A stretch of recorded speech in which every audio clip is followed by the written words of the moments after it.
Welcome back, everybody, to another episode of Playing Your Cards Right. To all our new listeners, welcome. To all the returning people, howdy again. So we have a very, very, very special podcast tonight. We're actually doing it at night for a change. Yeah. It's a little different.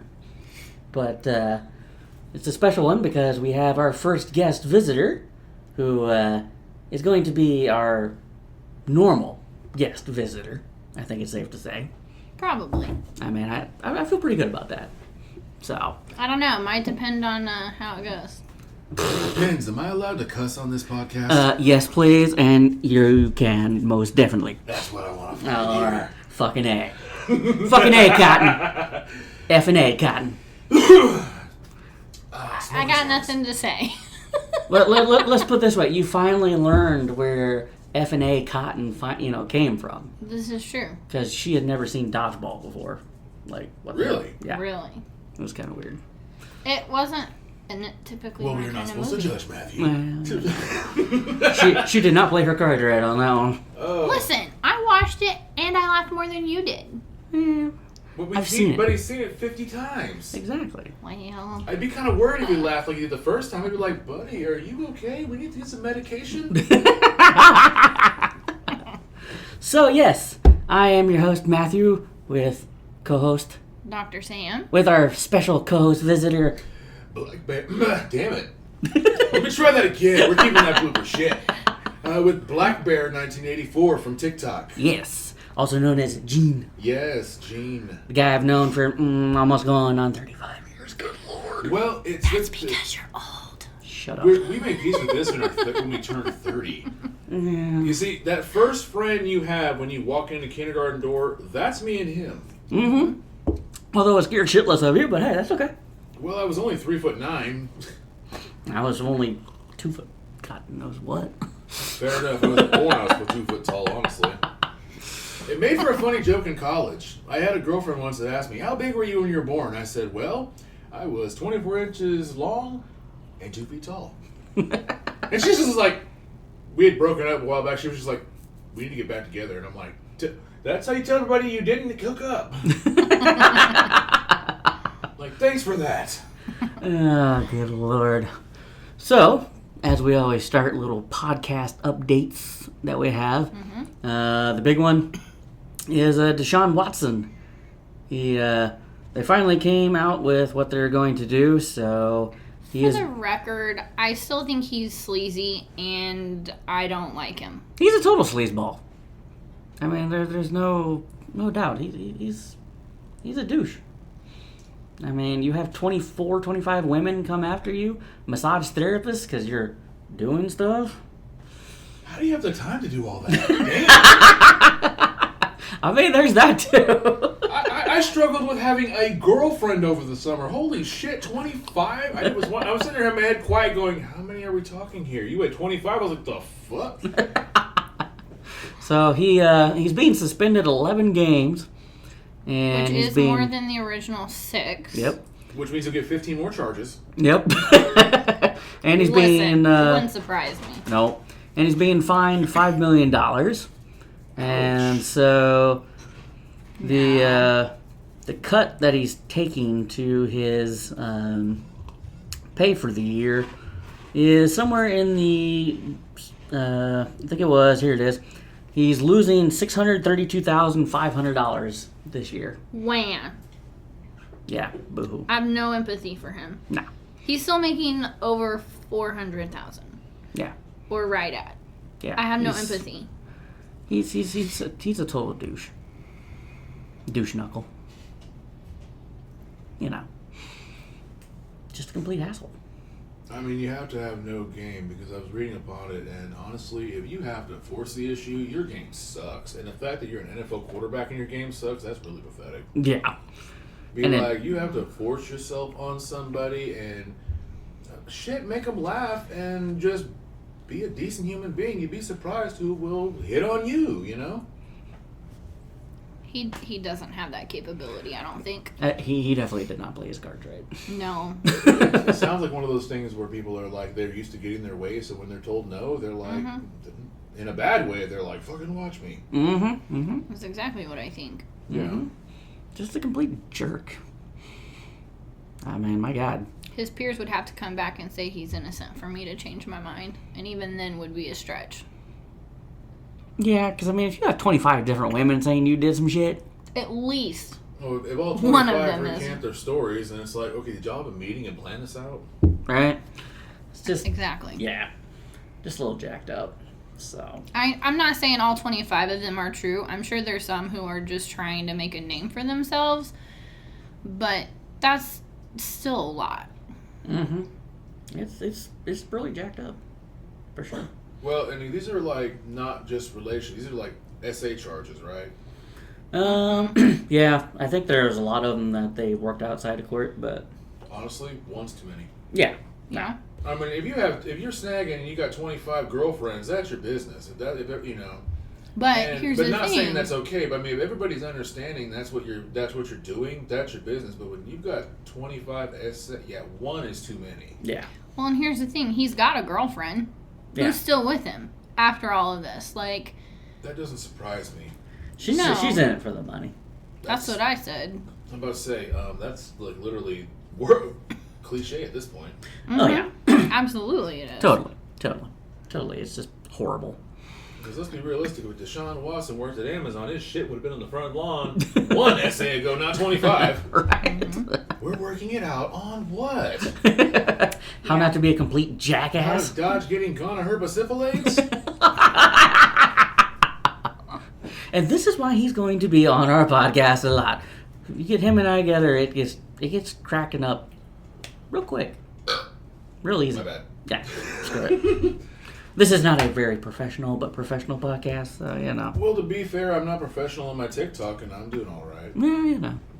I'm Shit just happens. here. You're just here. Interesting. I'm just a smartass on camera, and sometimes it's funny. Hey, I'm a smart ass always, so.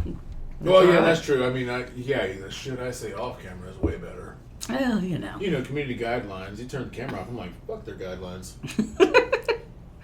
Fuck you and fuck this.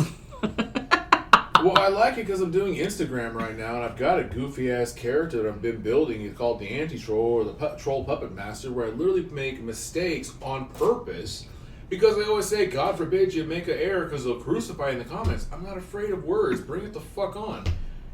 All of it's good, so I literally start picking on them on my Instagram thing, and yeah, next thing you know, Instagram's flagging me. They're standing up for myself. I'm like, are you fucking shitting me? Again, it don't hurt my feelings that I have my violation. 500 followers in. Did I say fans? I blame this beer.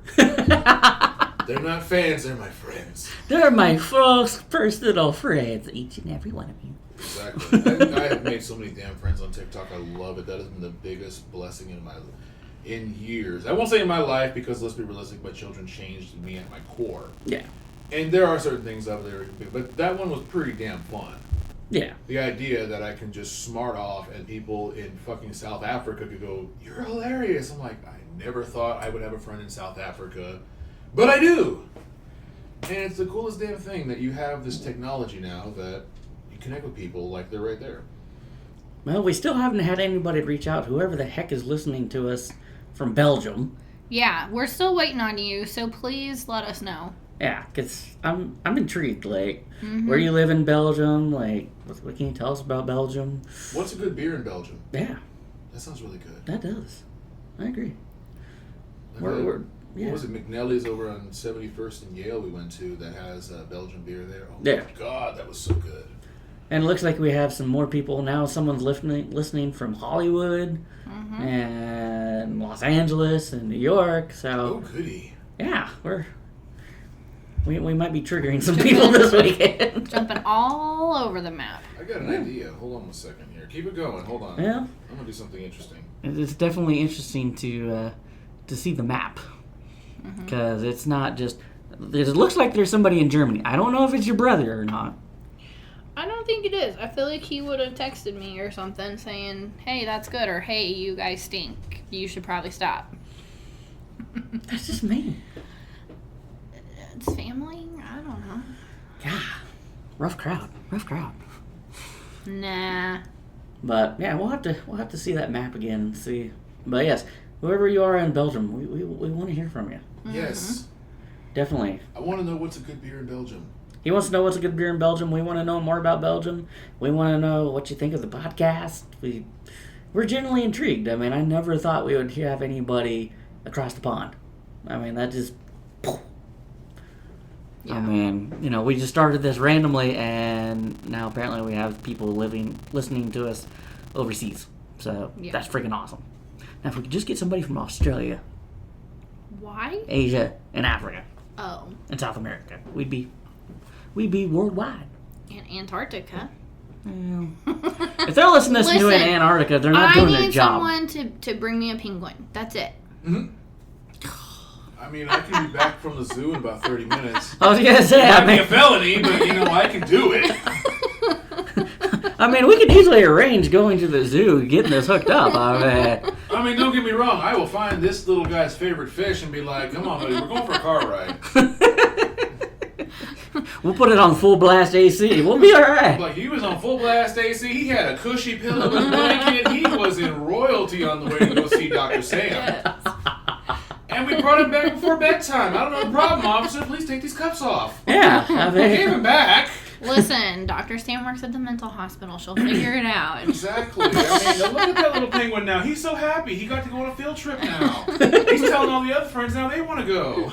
Now he's pissing off the seal, though, because the seal's like, what the hell? No, you can bring the seal too. It's fine. They're cute. Carefully bite. Yeah. Don't ask how I know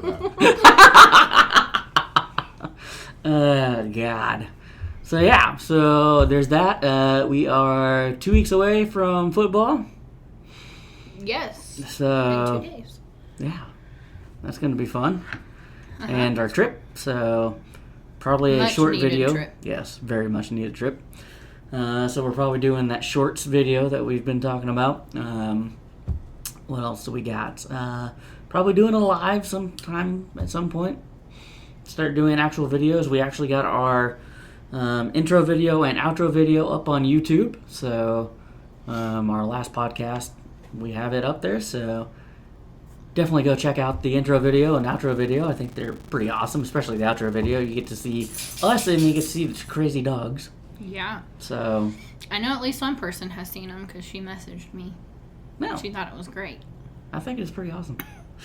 So, which platforms are we streaming on right now? We're streaming on all of them except Apple. So Yeah. that's Leave the it only to the one. iTunes to be difficult. Well, we'll get it all figured out, and once we get it figured out, we'll get the evil Empire Apple. We only say that because we're all Android users in here, so I did have an iPhone at one point, but it was my work phone. So, I had one at one point, and it didn't even last a year, and I didn't go back. I'm going iPhone. I had my old Android, my good one, take a nosedive in the Illinois River when it last floated. And a bag of rice couldn't save it. I almost gave it CPR because that was my business phone. Not sure how I would have pulled that off. But anyway, so I got this new one right here. And then in the meantime, thank God, my ex-wife loaned me an iPhone 12, I think it was. And it had Wi-Fi. My car has Wi-Fi, so I ended up doing TikToks with it. And I'll be damned, that camera was so good compared to this one. And granted, this is a cheap Android I'm using right now, but still, I was like, I'm almost going to have to use that for my TikToks. It was like crystal clear videos. And I was just like, well, shit, fair enough. Okay. Yeah, I paid for this one, but it's freaking awesome. The camera Strictly is business, Apple. this one. So I have the Samsung Galaxy S22 Ultra. Yeah.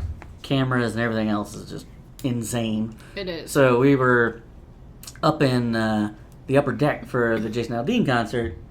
Basically, right near the top, I can zoom in, see Aldean, and it's like picture perfect clear. Yeah. It's scary. It's funny. I've got a cheap Walmart phone.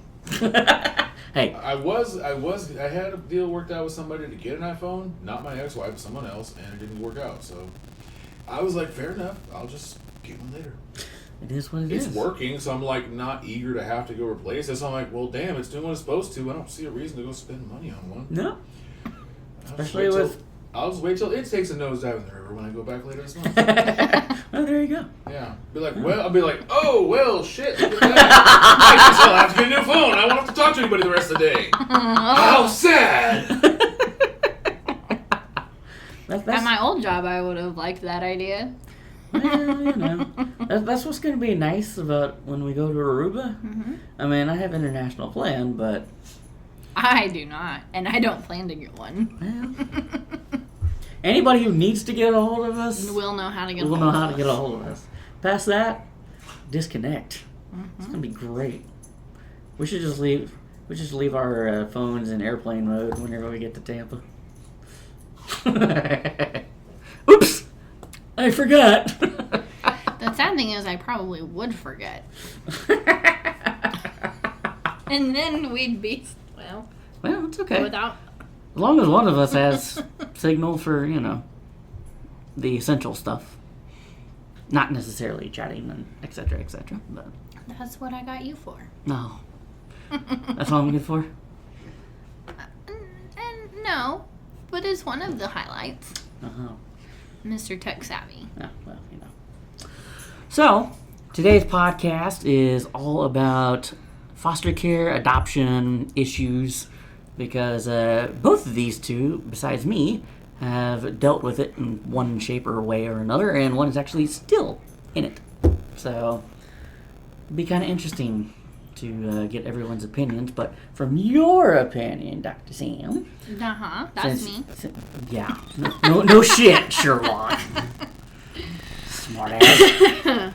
So, what problems did you see as far as issues of adoption, issues of foster care, and we can definitely get into some statistics of it, but what'd you see Well, at your old job? okay. So focusing on job only, because I was a licensed foster parent for 4 years as well, which brought a whole different set of issues. In my job, for 13 and a half years, I worked with kids who had mental health issues, whether that was depression, PTSD, ADHD, oppositional defiance, all of that. And when it came to my patients or clients who were in foster care, we saw a wide range of mental health issues, and it affected all areas of their life. Anything from developmentally being on target to having such severe behaviors. 4-year-olds were being expelled from school. Jeez. I mean, at 4. I remember that when I worked in residential, which was before I went into the case management and therapeutic side of things, I had a 16-year-old who would purposely self-sabotage getting released, because when he would be discharged from residential, he would be going back into a foster home. And while in a foster home, he got angry one time, punched a hole in a wall, and all of a sudden ended up in residential. No other supporting evidence of needing it. That's what the state did. And it messed him up. And he continued to self-sabotage. And he was still there for quite a while after I had quit working residential. And he had been there, I think, 6 months before I started. And so it really does take a toll on the kids, and it affects them in that moment and in their future. Because with the situation of the 4-year-old, he's now labeled a bad kid at 4 years old, not even starting kindergarten, and is being expected to go through all of school now and try and be successful and I know we're human, and people are human. They will label him as such, and what I would see, with the different age ranges is, if a kid is told they're a bad kid often enough, why should they be good? Yeah, that makes sense. They might as well be a bad kid. That's what they've been told they are. Yep. And so, seeing a lot of that. But I think, some of the saddest things were, kids who wanted to go back home and parents didn't want them and would flat out say, I don't want you. And we're talking 12, 13-year-olds. Like, they know. Yep. They know. Yep. And then we as professionals are there and are supposed to help pick up those pieces. Yep. And you can't. One, the kid has to want it for themselves, but two, you just can't. Yep. Nope. What kind of brought about this topic, as many may remember from one of our earlier episodes, no matter where you stand on the whole entire Roe versus Wade abortion issue, there's a huge problem within the foster care system, adoption. I mean, the system is completely failing. Well, and not only that, but I feel like parts of it are corrupt. I mean, I had a girl in foster care who was pregnant, and the foster mom had her removed for the baby safety. So she made up this huge story about what my teenage client had done to get her removed and not be in the same home as her baby anymore. So Crazy. you've not only taken this teenage girl away from her biological family, she had several foster placements before this one. This mom agreed to adopt her, well, mom and dad agreed to adopt her, knowing she was pregnant. Once baby is there, then they do what they can to get rid of her. So now she's lost her supposed adoptive family and her baby. Yep. And then what, we have to tell her, oh, life is going to be just fine. We can't do that. No. I mean, she had seen it all. Yep. And life told her she was not worthy. Yep. So here's some stats for y'all. Kind of ponder, think about. 1 in 8 American children is abused or neglected by the age of 18. 1 in 17 kids enter foster care. The rate of foster care placement increases to 1 in 9 for black children and 1 in 7 for Native American children. Upwards of 70% of youth involved in the juvenile justice system have been involved in the child welfare system. 50% of foster youth will not graduate from high school on time. 48% of girls in foster care become pregnant by the age of 19. 60% of child trafficking victims have histories in foster care, which is insane. 33% of homeless young adults were previously in foster care. Kids in foster care are 4 times more than likely than other children to attempt suicide. They are 7 times as likely to experience depression, 6 times as likely to exhibit behavioral problems, 5 times as likely to feel anxiety, 3 times as likely to have attention deficit disorder, hearing impairments, and vision issues, and they're twice as likely to suffer from learning disabilities, developmental delays, asthma, obesity, and speech problems. Yes. And that's insane. But then, let's also flip the script and look at the challenges for foster parents. Because it's not just the kids who are going to have issues, it's also foster parents and or adopted parents. I think you could probably intertwine these. Yeah. Challenges for foster parents: understanding mixed feeling towards the child's birth parents, recognizing their difficulties and letting the child return to birth parents, dealing with complex needs, emotional, physical, etc. of the kids in their care, working with sponsoring social agencies, finding needed support services in the community, and dealing with kids' emotions and behaviors following visits with birth parents. So it's not a rosy picture that a lot of people may point it out to be. There's definitely some hardships in adopting and being a foster parent. And we're just so lucky that you both have done this in one form of a way. So, And in 2 very different areas. and in 2 different areas, Yeah. Because I was more rural.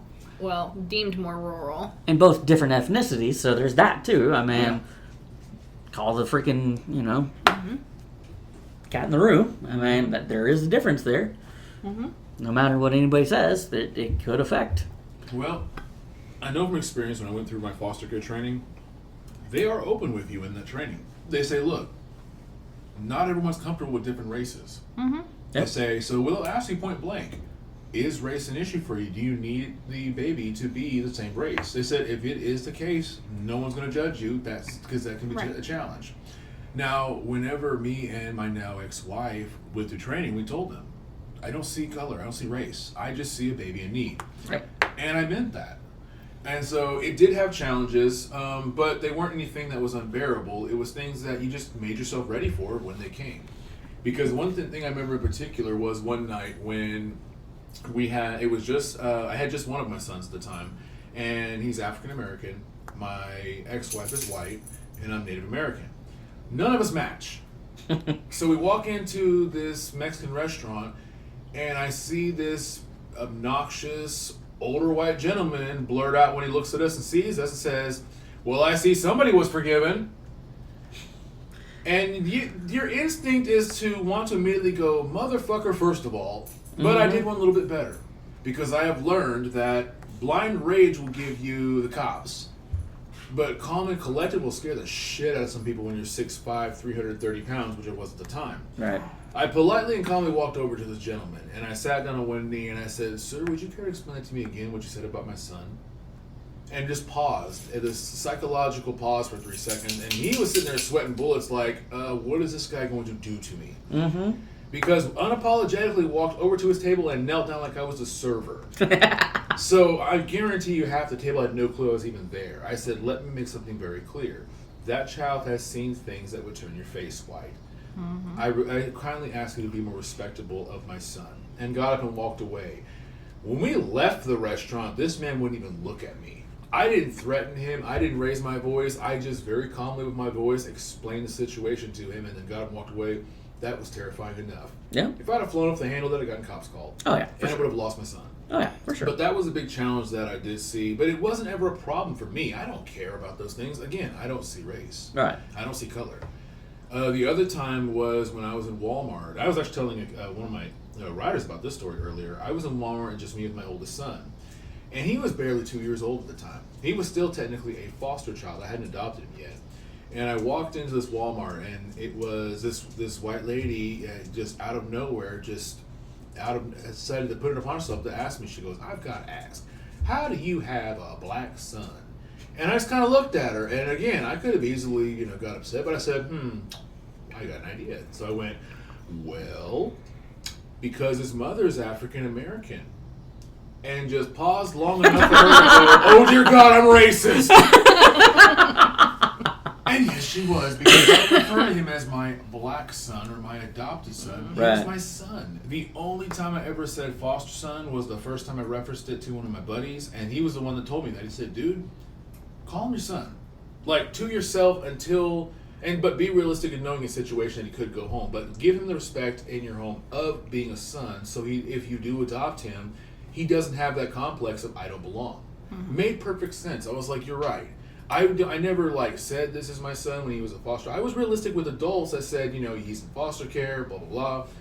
But I always looked at him and said, while you're in my home, you are my son. It was a term I used, if only for a little while. Basically meaning, even if it's just for a little while, I will take care of you like you're my own child. Yep. And yeah, the drawback was there were plenty of children that went home. I only adopted 2, but I fostered several. And yeah, there was a couple of times where, adoptions fell through, and then all of a sudden someone in family stepped up, and all of a sudden they're gone. Mm-hmm. That is the most heartbreaking thing ever, because you do bond with those children. Yep. You do give them. But at the same time, I don't regret the time, because the funniest thing ever was I had a little girl we fostered that looked just like my little sister when she was little, to the point that people went, okay, with your son, we're open that he was adopted. They said, but honestly, when she figures out she's adopted, she's not going to believe you because she'll look just like you. Right. Yep. Sadly enough, I remember she's that. back to Yep. family, Yep. and it is what it is. I dealt with it and I processed it, but that was a hard aspect of it. A lot of people have said, I could never do that job because I'd be so devastated if they went home. And what I finally one day got tired of hearing that, because I went, you know what? It's not as heartbreaking as these children who age out of the system at 18 years old and have nothing. Yep. Yeah. One of my closest friends was in foster care. I'll leave his story details out, but what happened was he aged out of the system at 18 years old. And you know what they showed him? The door. Yep. Yeah. He told me for the next 6 months of his life, he spent sleeping on the bed of the Arkansas River in the sand and made his own tent. He literally had to put himself back together with nothing. There was no resources.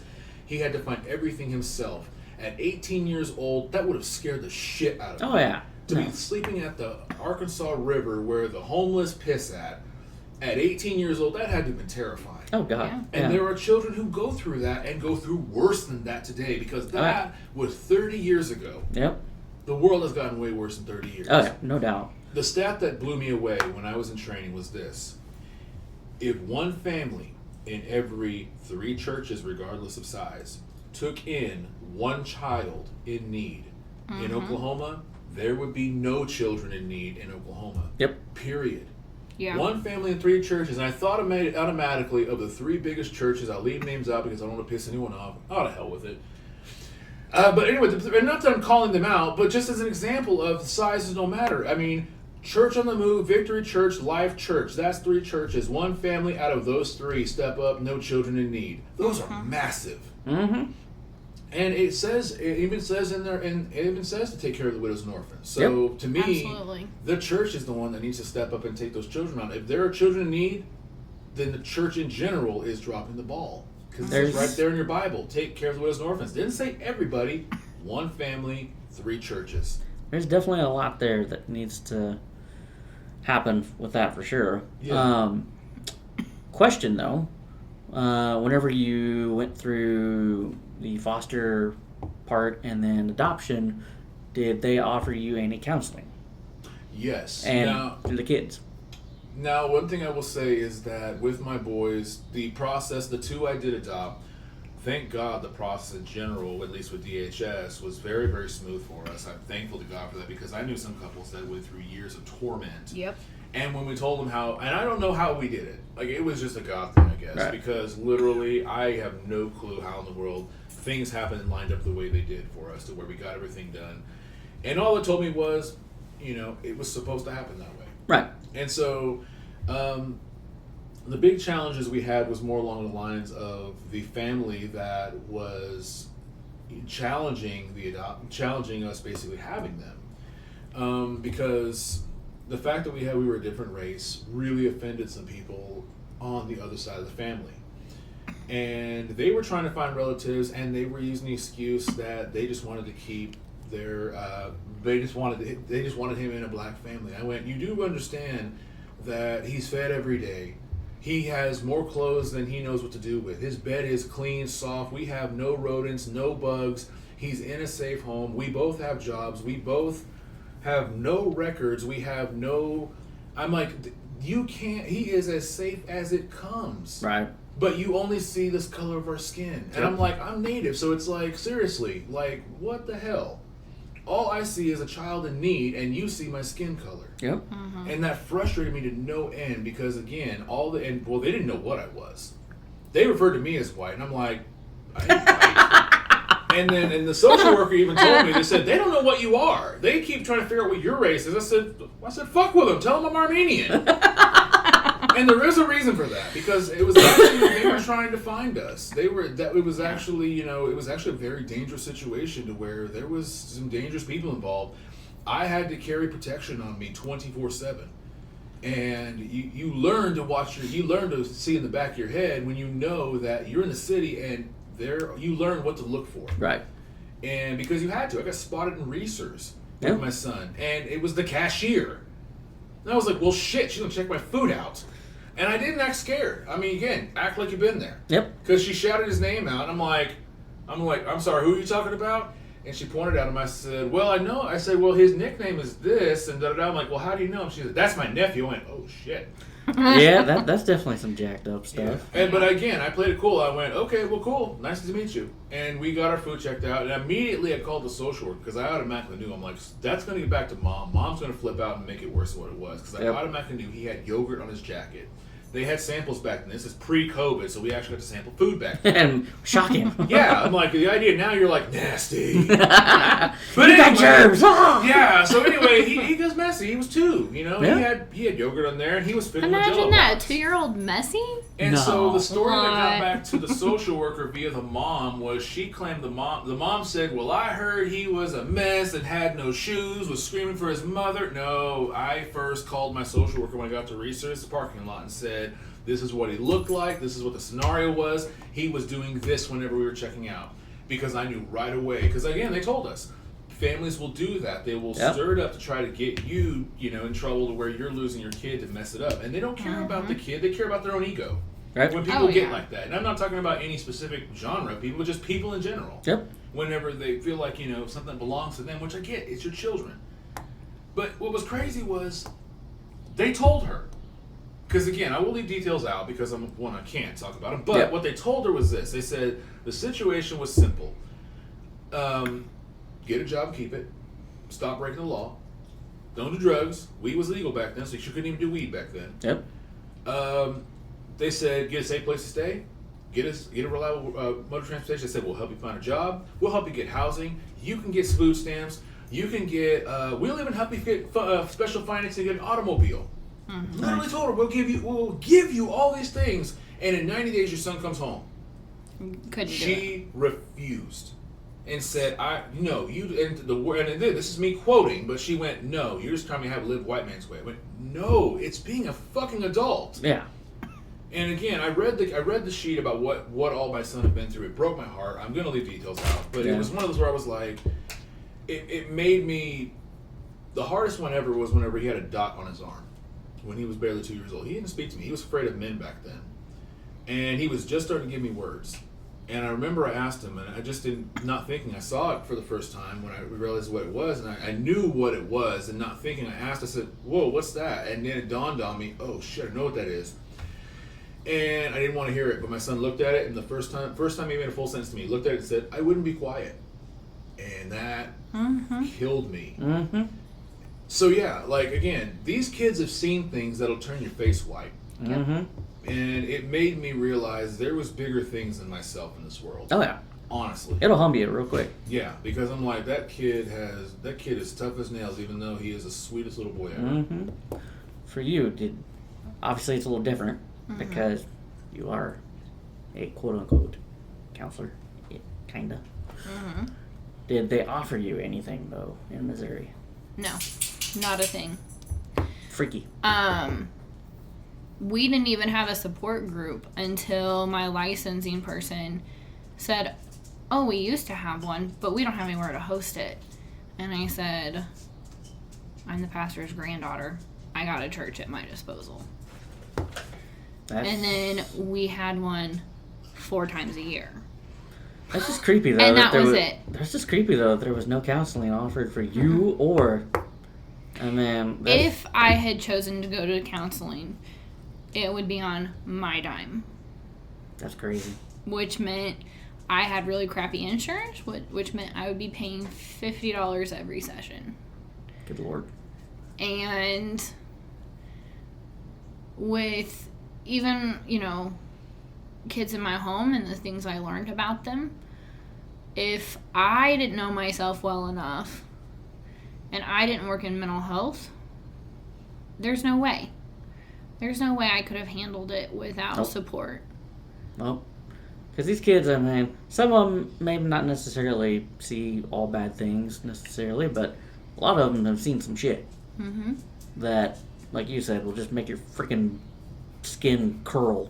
Because you're just like, what? No. That's just insane.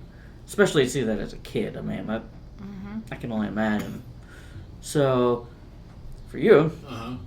what kind of strain did adopting, fostering put on your relationship with your ex-wife? I'm divorced.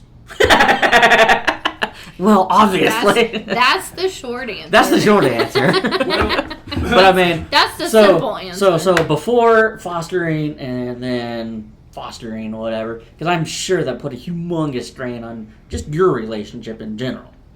I mean, to be fair, not to air out any dirty laundry, but I mean, honestly, going into foster care was my attempt to save my marriage because we tried for 10 years to have children and we had a couple of devastating miscarriages Right. that hindsight we never recovered from. We miscarried in 2012 and it was, we ended up grieving separately. Even though we were still together, we were in the same home, you know, we ended up grieving separately. We pushed each other away. Right. And so by the time I agreed to foster, because she always had a heart to adopt. She always wanted to foster, adopt. She's always had a heart for children, to her credit. And so I was the one who was hesitant because I got a job at Bell's Amusement Park at 17 and in a month decided I hated children for about 10 years. And it was like, and I mean, to be fair, I was 17 years old. I mean, Yeah. I was realizing that kids are little shits sometimes. Yeah. At 17, like, I was looking like, I hate this job. I don't want to do this anymore. And then realizing what little shits we were. Well, and then you tie it into, you know, you're at that for young age and yourself. everybody's like, you got to have kids now. I was like, who says I do? Yep. What if I want to enjoy just being married for 8 years, just doing a thing? And it kind of was that stressor where it was like always in the forefront. Well, then we actually did start trying. I was about 27 before I finally was like, I could be a dad. And it wasn't like I wanted to be a player or anything. I was married. You know, it was just I was scared of the idea of a human being, making a human being and be responsible for it. I still liked video games and being a kid still. Even though I had a full-time job and I lived on my own, we were grown adults, but I was a big-ass nerd. So anyway, finally I decided to give it a shot. I said, maybe, again, I will openly admit, I went into foster care with the hopes of saving my marriage. I was like, she wanted children. It was really taking a toll on our marriage. We went into training and we went into that, and the strain of being a parent is, you know, just like the strain of being a foster parent. It's just different. I Right. can't really say one's worse than the other because I'm not a parent biologically, but I can tell you I've been through hell and back Right. as a foster parent and as, you know, in general, because again, children are children. Yep. Life is life. What do you think would, if you didn't have all that, like the marriage, saving your marriage, whatever, say it's just someone that's in a good marriage, whatever, what would you say would be strains on a normal, quote unquote, The biggest marriage? strains I would say that were hard in the beginning, because it wasn't like we started fostering and then went collapsed. It was, Right. I mean, we were very solid for years before things went belly up. But the biggest challenges that you would face is the things beyond your control. Unfortunately, and it's nothing to, you know, it's nothing to, you know, blame kids on. They can't Right. help it. Trauma is trauma. But the hardest one was visitation day. Mm-hmm. Mainly because they get re-triggered. Yes. Right. And Yep. the night is a fucking nightmare. You don't regret it. You love them. You care for them. So you're like, I'm here for you. But it tears you up inside because you know they're miserable. Yeah. You know their nervous system is Yeah. broken to capacity.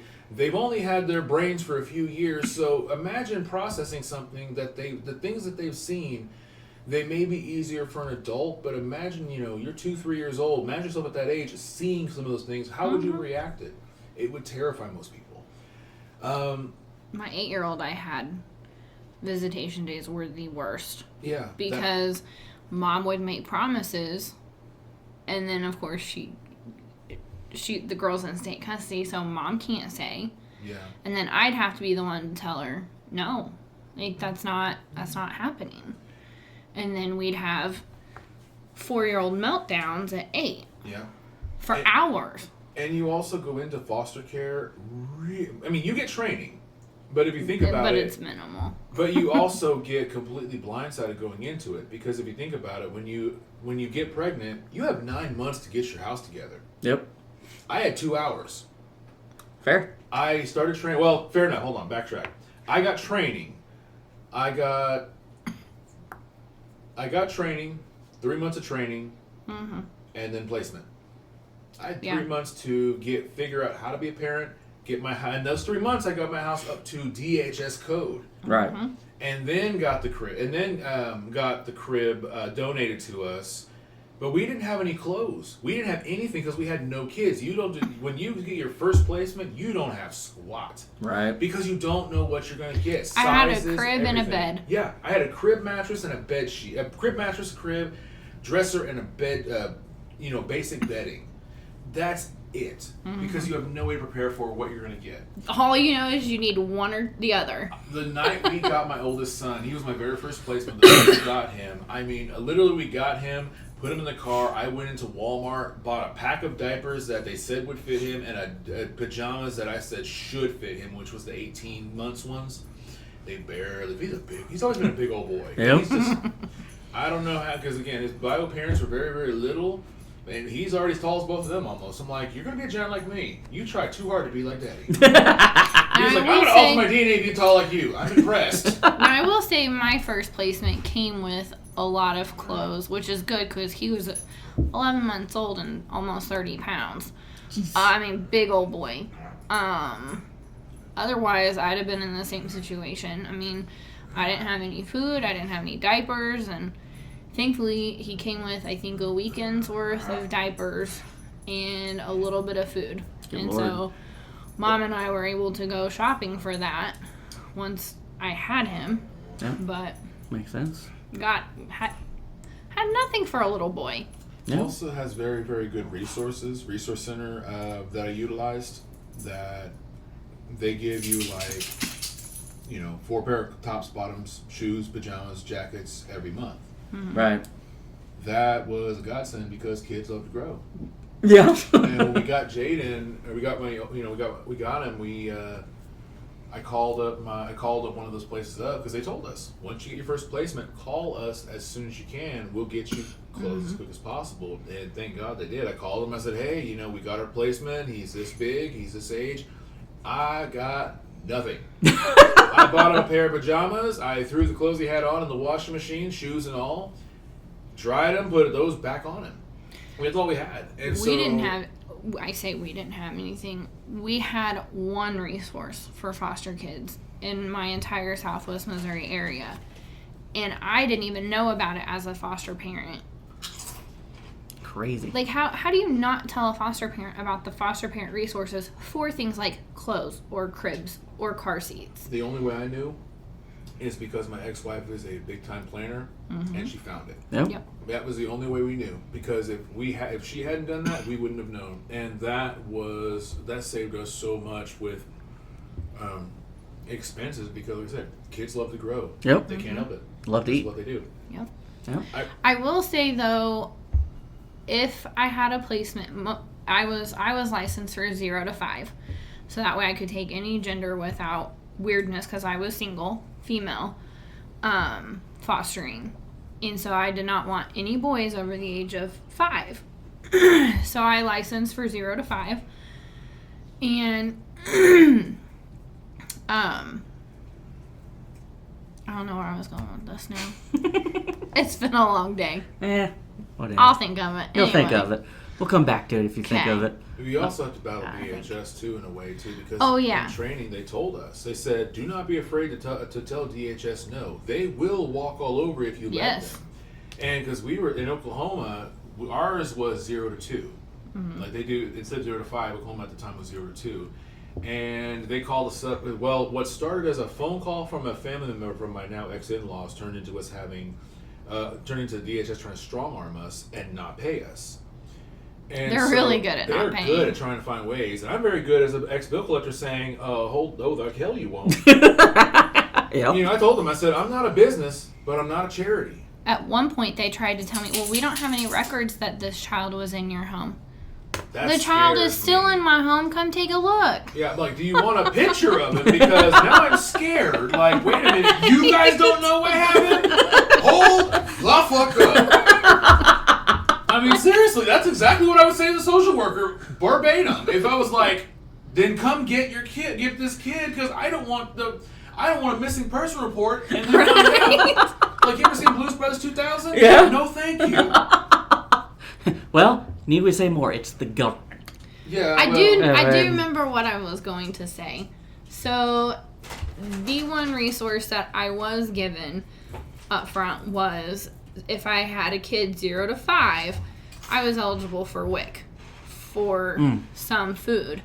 But that's so specific that the kids coming in to care are used to not good foods. Yep. And so trying to get them to eat fruits and vegetables and milk and cheese. Like, those kinds of things are very difficult if it's not pizza rolls or macaroni or Right. fish sticks or food I don't typically keep in my home. Yep. That was something that I oddly loved watching my son do. Was I would cut up bananas and strawberries and just watch him be fascinated by them, and then start eating them and realize they're like candy. Yeah. He has no sweet tooth whatsoever, oddly enough. Like, I won't get him a birthday cake. I'll get him a fruit bowl, and he will be happy as a kid in Chuck E. Cheese. Yeah. And so, but I got the greatest thrill watching my, son when he was just a foster child, 18 months old, just sit there with this newly discovered strawberries and bananas and just sit there eating them. And it's just the innocence of it. I loved it so Yep. much. For Fruits sure. and vegetables, when I had the 8-year-old, was a huge problem. If I put a carrot on her plate, it was instant meltdown. Instantly. I never said she had to eat it, but by law I had to offer it to her and put it on her plate. Yeah. And it was an instant meltdown. And for 2 hours. And all I would just say is, remember, you don't have to eat it, but you need to eat something. And she's got all these things on her plate to pick from. Mm-hmm. Yeah. No, you want your specific foods, and I understand that those are your comfort foods. But I'm still putting the carrot on your plate. Mm-hmm. Yep. For sure. It's still going there. You don't have to eat it. You don't have to touch it. Don't even look at it. I don't care. Right. It's going on your plate. Yep. So, this is a formality. Please don't throw things. Right. You can throw it at me for all I care. I don't care. It's like, I caught it. I was ready this time. So we'll switch it to adoption for this question. Okay. So I don't know, because we haven't even talked about this, if you've talked to both of them about them being adopted or not. Oh, it was open from the very beginning. I had to be because my kids look nothing like me. I mean, Jaden's African. Right. My oldest African American. My youngest is, half Native, half Haitian. And we don't, none of us look alike. Right. And so it was going to become, and it was very apparent very quickly to them as well. Jade, or my oldest, was 5 years old whenever he asked me one day, he goes, "Daddy, why do I look different from everyone else?" Because his younger brother was just a baby back then. Yep. And me and my ex-wife were still married. We're all in the same house. And I looked at him, I thought about it for a second. I went, "Well, son, look at it this way. Look around the house. None of us match. Doesn't matter that we don't match. What matters is that we love each other. Period." And it kind of let him sit there and think about it. And he went, "Okay, that works for me."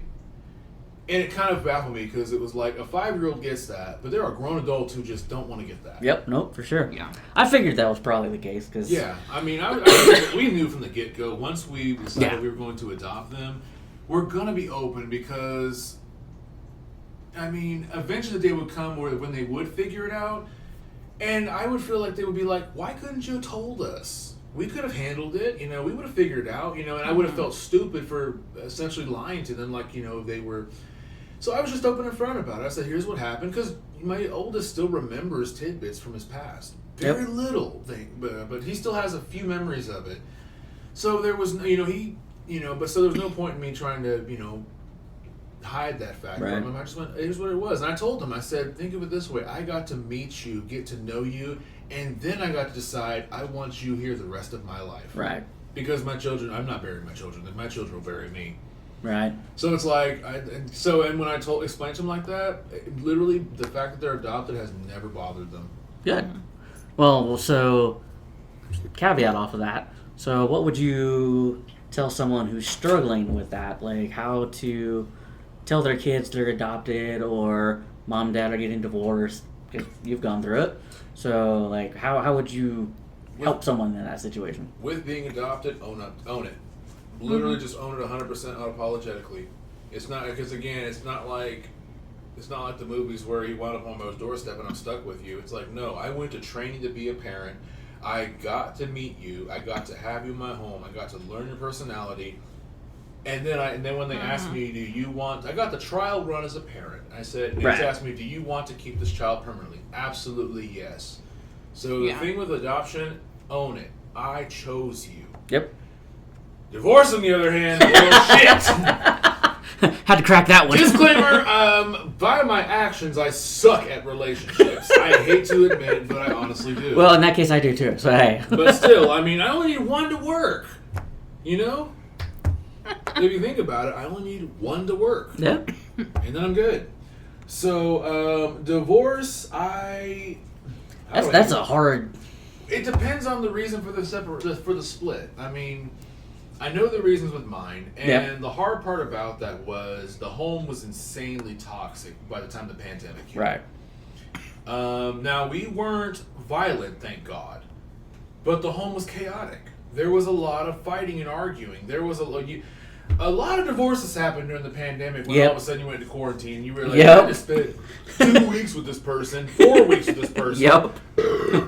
2 years. Someone gets fired, you know, and then it's like, you know, the other person they're deemed essential, so they're, you know, it just was a clusterstorm of so many problems. And it finally, when everything came to a head and the marriage ended and I moved out, because it was making me a person that I didn't like. Yep. Again, there was never violence in the home. Right. But my lowest point was the day before Mother's Day. There was so much fighting in the home. There was, and I ended up just in a hit of anger, just being like, frustration, just being like, "Are you kidding me?" And I ended up knocking a hole in the wall. And I took a step back because I'm like, I've never done something like that. I literally shook me. I was Yep. again, I've never been that angry before, and I was like, I need to go outside. I immediately left the house, went in the backyard, and just sat there going, did I just seriously put a hole in my fucking wall? Are we that point? Like, again, it was just insane. Again, I know that people have been through way, way, way Oh yeah. worse. Oh yeah, for sure. Keep in mind, my ex-wife and I, and not to air dirty laundry out, but unfortunately, divorce is not just, hey, this didn't work out. I mean, No. obviously shit goes bad. Yep. And admittingly, to double-edged sword, we never fought. We swept everything under the rug until we erupted. Yep. And when we erupted, it was too late. Yep. Nope. I think that was my first divorce too. And Kind of so, situation.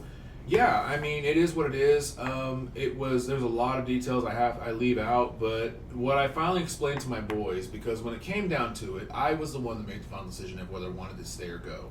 And admittingly, the chaos was so bad that I finally said, you know what? I would rather raise my boys into peaceful homes than spend the next 15 more years trying to make a chaotic home work, because they've been through enough.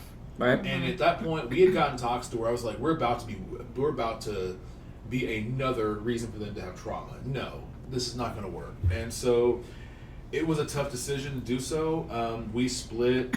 They have a system. We have a system down to where they see both of us equally. Right. Now, as they're both in school now, obviously they stay with their moms. Their mom's getting remarried, so obviously there's a home with, and he's a great guy. You know, so it's like there's a stable home there. Yep. So we all are in agreement that, you know, during the school year, they stay with their mom, but at the same time, we're in a great co-parenting relationship. So I pick them up from school, bring them home. We have dinner, sleepovers. Like I said, you know, it's worked really, really well. But I made it very apparent to my children. I said, look, guys, at the end of the day, I was the one that made the final decision and decided that the home we had was too insanely chaotic. It was too much. It said, you saw how bad mommy and daddy were fighting. Now we don't fight. Now we talk. Now we've solved problems. Now there is, you know, a lot more peace in the home. I said, Yep. It sucks because, you know, we're mom and dad, but unfortunately, the divorce happens. Yep. And it was just like with any other children. I had to explain to them that, you know, we both still love you dearly. You have two homes, and he has, you know, she's getting remarried, so obviously she's going to have, you know, a new stepdad. Yep. I'm doing my thing, and I'm like, Daddy has time for you guys and his business. That's it. You know, I'm like, I don't need a girlfriend. Daddy needs you. I was like, the way I figured it out finally was, I said, my boys need their father more than I need a partner. Yep. Honestly. Makes sense. And it's all about keeping kids first. Exactly. Because too many divorces, whatever, right? From things I've seen, whatever, you know, just even from my time working in the hospital, because you got to deal with that kind of situation, whatever.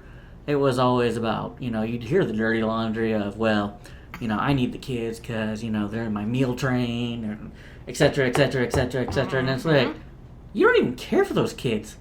Dude, You just see dollar signs. The first thing I did whenever me and my ex-wife split, because we did get adoption stipend for my oldest son, Right. but the debit card that we got the money on was in my wallet. The very first thing I did was take that out of my wallet and say, "This is yours now." And that was, I'll leave the amount out, but let's just say she still gets to this day. And I literally said, "Here you go." The pin, she knew the pin. I said, automatically, that guarantees that you keep the money and not me. Right. And because again, it was not about ego. Me and her actually very much put our differences aside very fast. Because again, same agreement. They've been through enough. Yep. And so, we came to terms very fast. We're very open with our communication over why we fell apart. And we had been dead for years, honestly. We figured out, like I said, not daring dirty laundry, but just, we figured everything out and came in agreement that, okay, it is what it is. Yeah, what we thought was actually, the case. And we moved on. We went, okay, we'll just communicate with these kids. We both knew we were both in it all the way. And thank God it was a very peaceful divorce. Hell, we were friends on TikTok for a while. Yeah, I remember that. Yeah, I mean, once you get into a committed relationship, obviously it's like, let's not make no more of those because I don't want people thinking we're getting back together. Yeah, I don't want your dude thinking there's something going on. So yeah, we don't do those anymore. But again, it's just that, that was honestly whenever I was doing those videos, she asked me to help her get her, Yep. TikTok going. And I said, cool, yeah, that stuff's fun. I just told her some basic stuff that I did. Not that I'm like a guru or some shit, but I was just like, here's what I've done that just made it fun and grew naturally. Yep. I don't boost posts. I don't ask people to follow me. I just put my stuff out there. Whatever happens, happens. Yep, for sure.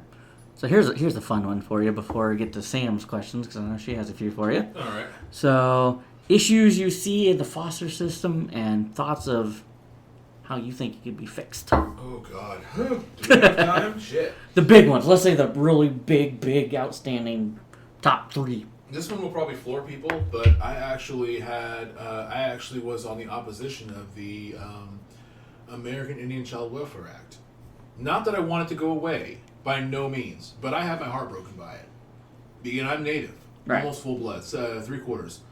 So my daughter, I'll call her because I told her whenever I sent her home, I said, no matter what happens in life, if we ever cross paths again, you're my daughter and you'll always have a place in my life. Right. I was devastated when I lost her.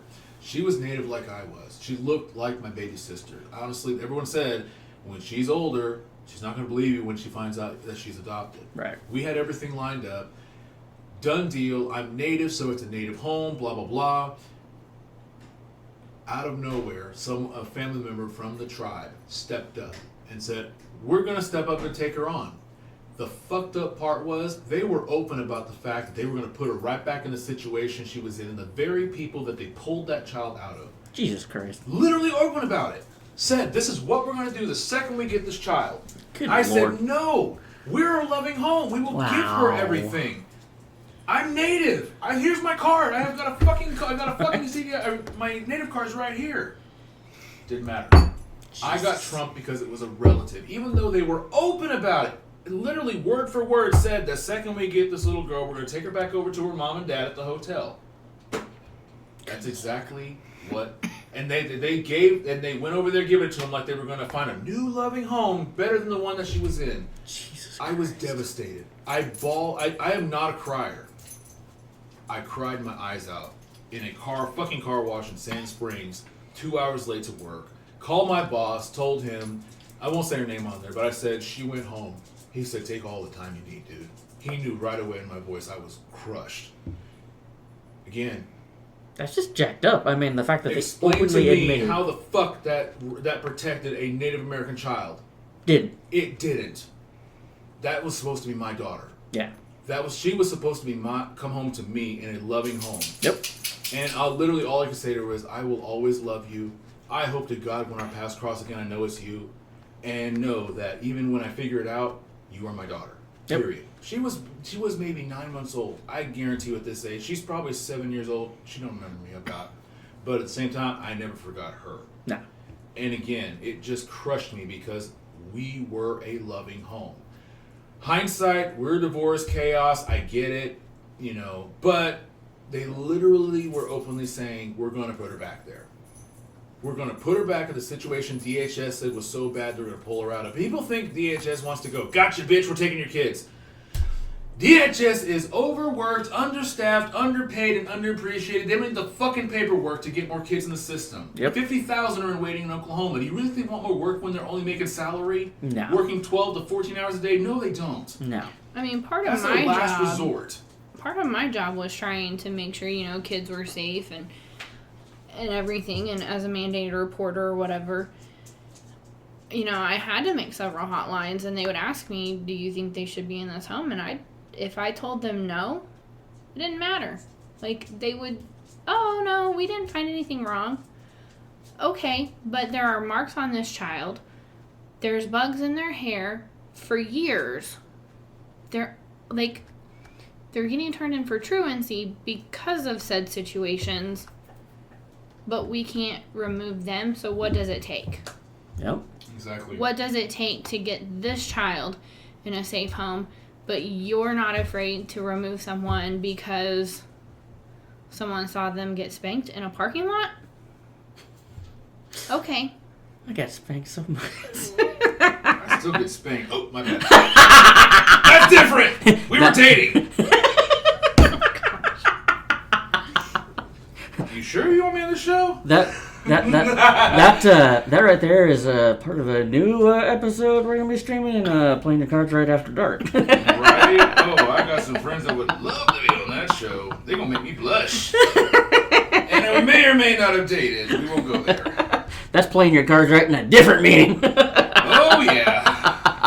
I'll lead you to that one. Hey, that could just be me and Jay playing your cards right, late night edition. That could get awkward. That could be fun It too. would be hilarious. It would be a fun idea just kind of like for later podcast. I've literally got one of my favorite games of a questionnaire where you can ask smart ass questions called loaded questions, dude. Oh yeah, I know that game. Just kind of an idea, whenever we could literally have yourself an episode of willy nilly where it's like, all right, we're gonna draw this card, and Gene, we're asking this question, or Matt, we're asking Dr. Sam this, and it's like be ready for the random question. That would be kind of fun. I think the next time we have you on, let's do that. Let's do that. I will literally bring that over. Cool. That is like my favorite board game to play. Your questions for Gene, if you have any. I that feel we like didn't cover. we've covered quite a few. I feel like we covered them. Mostly. Cool. So now that we did the serious part, we can have the fun part. Oh, goody. Random willy-nilly fun time. Oh, yay. Because why not? I got the relationship questions here. Oh, Jesus Christ. You know what? Let's do this. Let's do this. Yes. Let's do this. I will ask the questions. Oh, God. Here we go. This could get interesting. I said I should do fine. In the words of the great Jake the Snake Roberts, I've got a successful marriage under my belt. Nobody died. Right? Okay, Matthew. Oh, God. In relation to Gene, what does your partner do that makes you laugh the hardest? Partner, hold the hell up. Wait. Shit right now. Wait, when did Gene and I become a partner? Like, what the fuck here? These are relationship questions, and you guys have a friendship, which is a relationship. Okay, so I am voluntarily in his friend zone. He is voluntarily or involuntarily in my friend zone. We aren't that I mean, close. if you'd prefer, you can answer it about me. Although, I don't know. I think how you need funny to. I am. I think as far let's rephrase the question of friendship, Okay, friendship. whatever. I liked mine Shit, better. over 35 years, what have we not done that's made you laugh? I would think the funniest one had to have been Stillwater when I was talking shit to that cicada. Yup. Dear God in heaven, I'm seriously sitting there. We're walking down Stillwater, and I am drunk as hell and I'm also, honestly, I've got edibles in my system. Like, I got a thing of Sprite, and I got one of those little syrup bottles of 200 milliliter edibles. Great flavors, so I make this purple Sprite drink, shotgun that all the way to Stillwater, and then we have a couple shots of tequila, a couple of beers. All that to say, I'm walking down the streets of Stillwater from Eskimo Joe's to that strip mall with all the beers on it, from college, and I'm talking shit to a cicada on its back that's still alive, and I'm sitting there, and I have my camera on because I wasn't TikToking back then. I mean, I was, but it was not what it is now. Yeah. But I was just doing because if I find some funny shit, we can post it.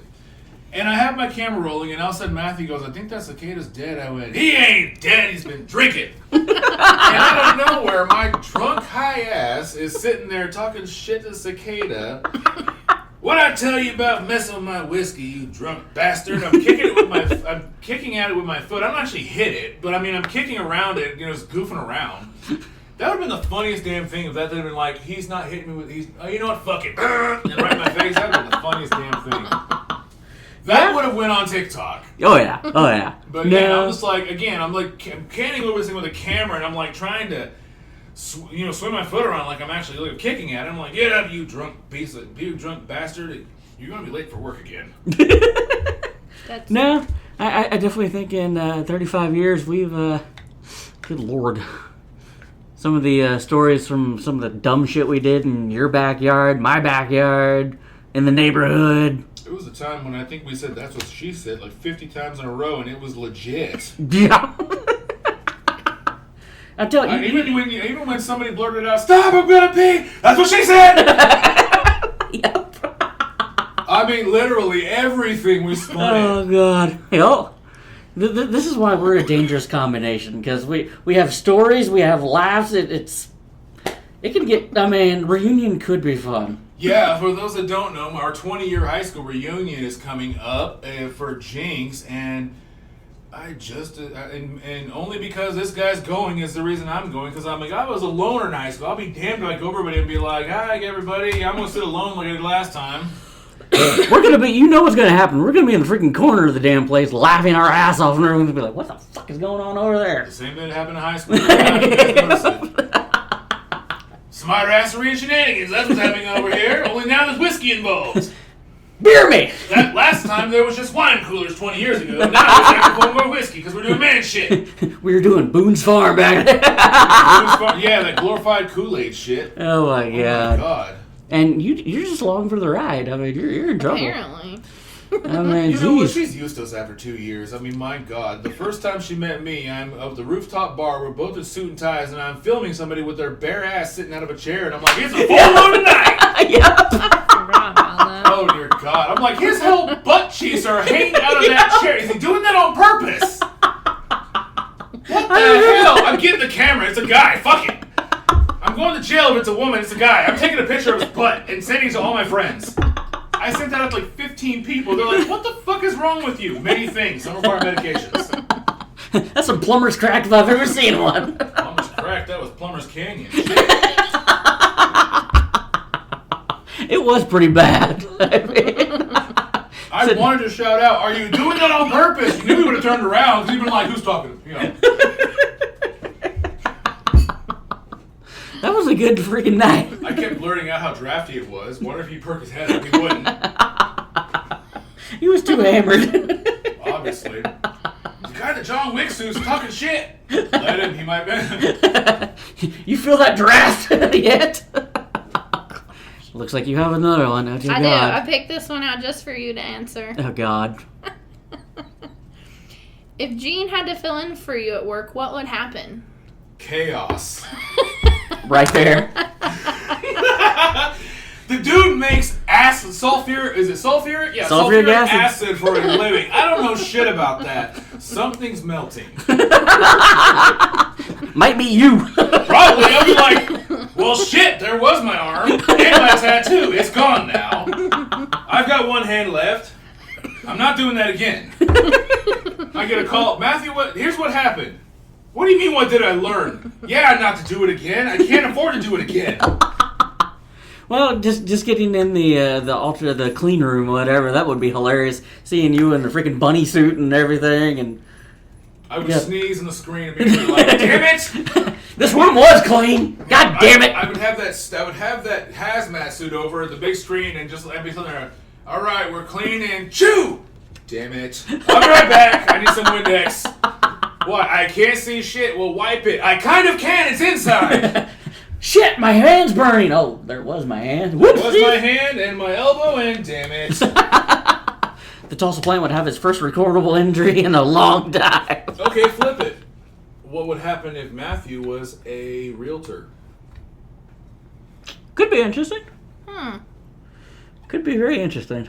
Oh, no, better one. Uber driver. Uber driver? Yes, that's my interesting God. one. That's giving me stories in 3 months already. It'd be fun. Yeah. It'd be fun, because I like driving, so Yeah, oh my god. it would be fun. The only thing I don't think I would particularly care for would be the people who throw up in your car. That would be a little... Luckily, I haven't had that yet, but I will tell you that I will get paid a decent amount of money by Uber if they do that as a cleaning fee. Yep. But at the same time, I really, really don't want to go home to my house with my car smelling like dark liquor and daddy issues. Yeah. Even Dr. Sam giggled at that one. She was like, oh shit! Yeah. That's when they come see her. Yeah, it's like, oh, I know that smell. Someone's got problems. Someone's got regret. And not regret spelled correctly, but regret. Yeah, regurgitate. Oh, But dear yeah, God. I will say the funniest one was I was picking up this lady at 2 o'clock in the morning from the casino. And I mean, stereotypical, in the case of like, mid-40s, why she was wearing a leather coat in July. Apparently the casino's cold. I don't go there very often. But she was wearing a leather coat in July in the middle of the night. Mid-40s, divorcee, won the house. Nice. And I know this because she told me. I'm not guessing. Drunks tell you everything. Yep. But we get to the car. At first, she's stone quiet. I'm like, okay, fine, that happens. Yep. If they don't want to talk, I'm quiet as church mouse. But then out of nowhere, she goes, so, you ever had a drunk chick throw up in your car? I rolled the window down. I'm like, aim that way, because I have no Walmart sacks yet. And I'm like, shit, aim that way. I can go to the car wash in the morning. Please not on my carpet. Because I'm not driving to Kelly where my best friend's shop vac is, because he's going to be like, what the hell happened now? Oh, please tell me. So anyway, that's not the end of the story. Oh, Jesus We're Christ. going down the road. This lady accuses me of taking a wrong turn over and over again. Problem is, we're on the freeway. There are no turns. Ma'am, that's a creek. That's going to hurt if I turn there. Well, I swear you made the wrong turn. What map are you using? I said, Google. I am this sarcastic in my cab. If you rolled in my cab, my goal is to make you laugh just like on my TikTok. Because that's tips. That's actual money. Yeah. And yeah, you do make more money when you make them laugh. And it's getting easier. It's good practice at talking in front of people because I'm only assuming if something is funny on TikTok. I say the same joke in my cab and they're like, huh? I'm like, oh shit, I'm not that funny. Or maybe something's wrong with them, I don't know. But anyway. But yeah, where was I at this shit? I got the rabbit hole. Throwing up. Throwing up, yes. I was gonna say the question is what would happen if he filled in for you at work, but it's okay. I get in these tangents. He's used to it. Because I'll tell the story and he's like, yeah, what he he gets said. into these tangents. We're both the same way. Yep. Damn. But yeah, she ended up driving. She ended up driving. No. G got in the back seat and was like, let's go. I'm like, all right, your turn, bitch. Like, what happened? I'm living dangerously with my car. That's what I'm doing. What the fuck else? It's going to be on TikTok later. I'm going to be live going, you won't believe the shit I'm doing right now. Anyway.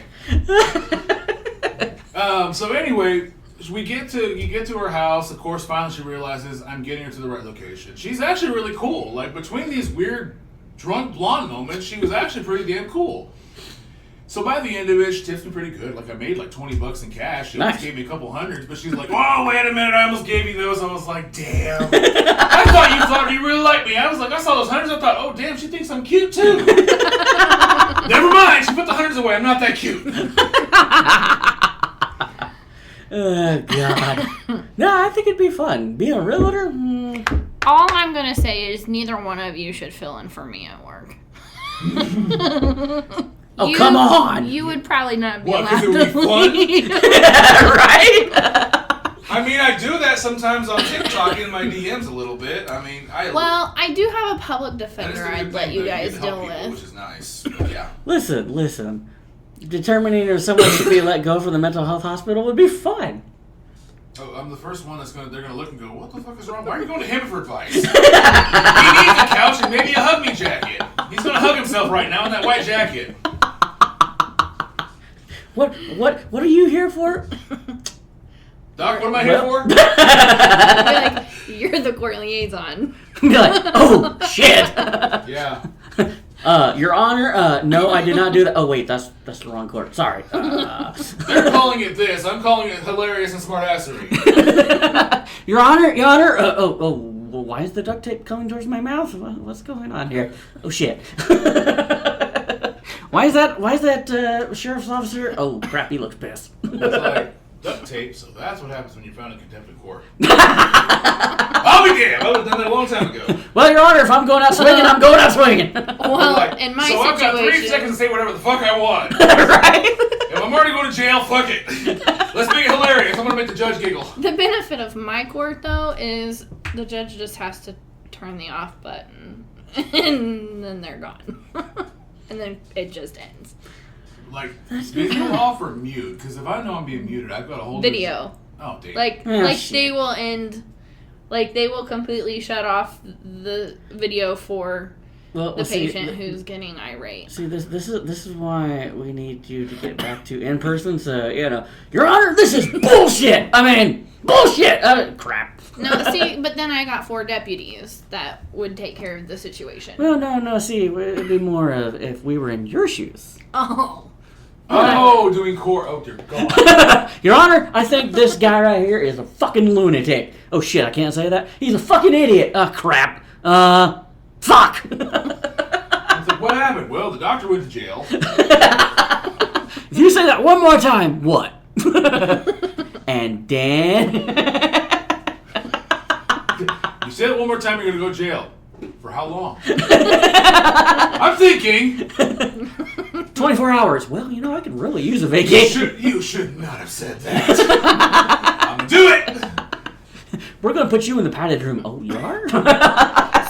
see, I work mental health court, so there Yeah. is no jail. Exactly. You get taken to the unit, and then you just You just locked. get pills. Right? Now, if you're lucky, you get the booty darts. 3 of them. Don't Ooh. teach me this shit. Damn it, next time we're in traffic court, what happened? You got booty darts. How do you get booty darts in traffic court? You see, I was over at the mental health place a little earlier. What happened was... Your Honor, officer, You get 10 milligrams of something, 2 milligrams of Ativan, You sound like my and 50 milligrams of Benadryl. Right Okay, now you're there. somebody dispensary. well, that's whenever, the cop pulls you over and you're like, officer, I just got booty shots. That's why I was speeding. Not because I'm hammered. Oh, just take me back to the mental health place. Don't take me to county. Take me to the mental health place. They're more fun. Well, if you really want to mess with the cop, just sit there silent, staring ahead, not saying a word, license, registration. Well, don't be rude, Elvis. Say hi. There's no one in the seat next to you. What the fuck? All right, I need backup. That's when they call my team of deputies and say, "We got one for you. Come on over." And they send 4 to 6 of them to come get you. You know what? Next time I need 3 days off, I'm going to do that and be like, all right, 72-hour psych ward. Yay, 3 days off. No one's going to talk to me. Actually, it's 5 days now. Oh, even better. A full Where's week. Black Bear been on TikTok? Shit! Did they ban him? What the hell? And you're also assuming we don't have you court committed to stay longer. They may never find me. I haven't been able to get a hold of Gene. Have you seen Gene? Oh, yeah, he's at the hospital. He's about to- What? He's about to be a clip on a YouTube video of TikTokers. Where are they now? We don't fucking know. It's real hush-hush and we don't know why.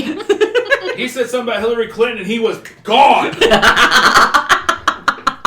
No, we have a lot of cousins of Joe Biden that come Really? in. Interesting. That's what they say. Interesting.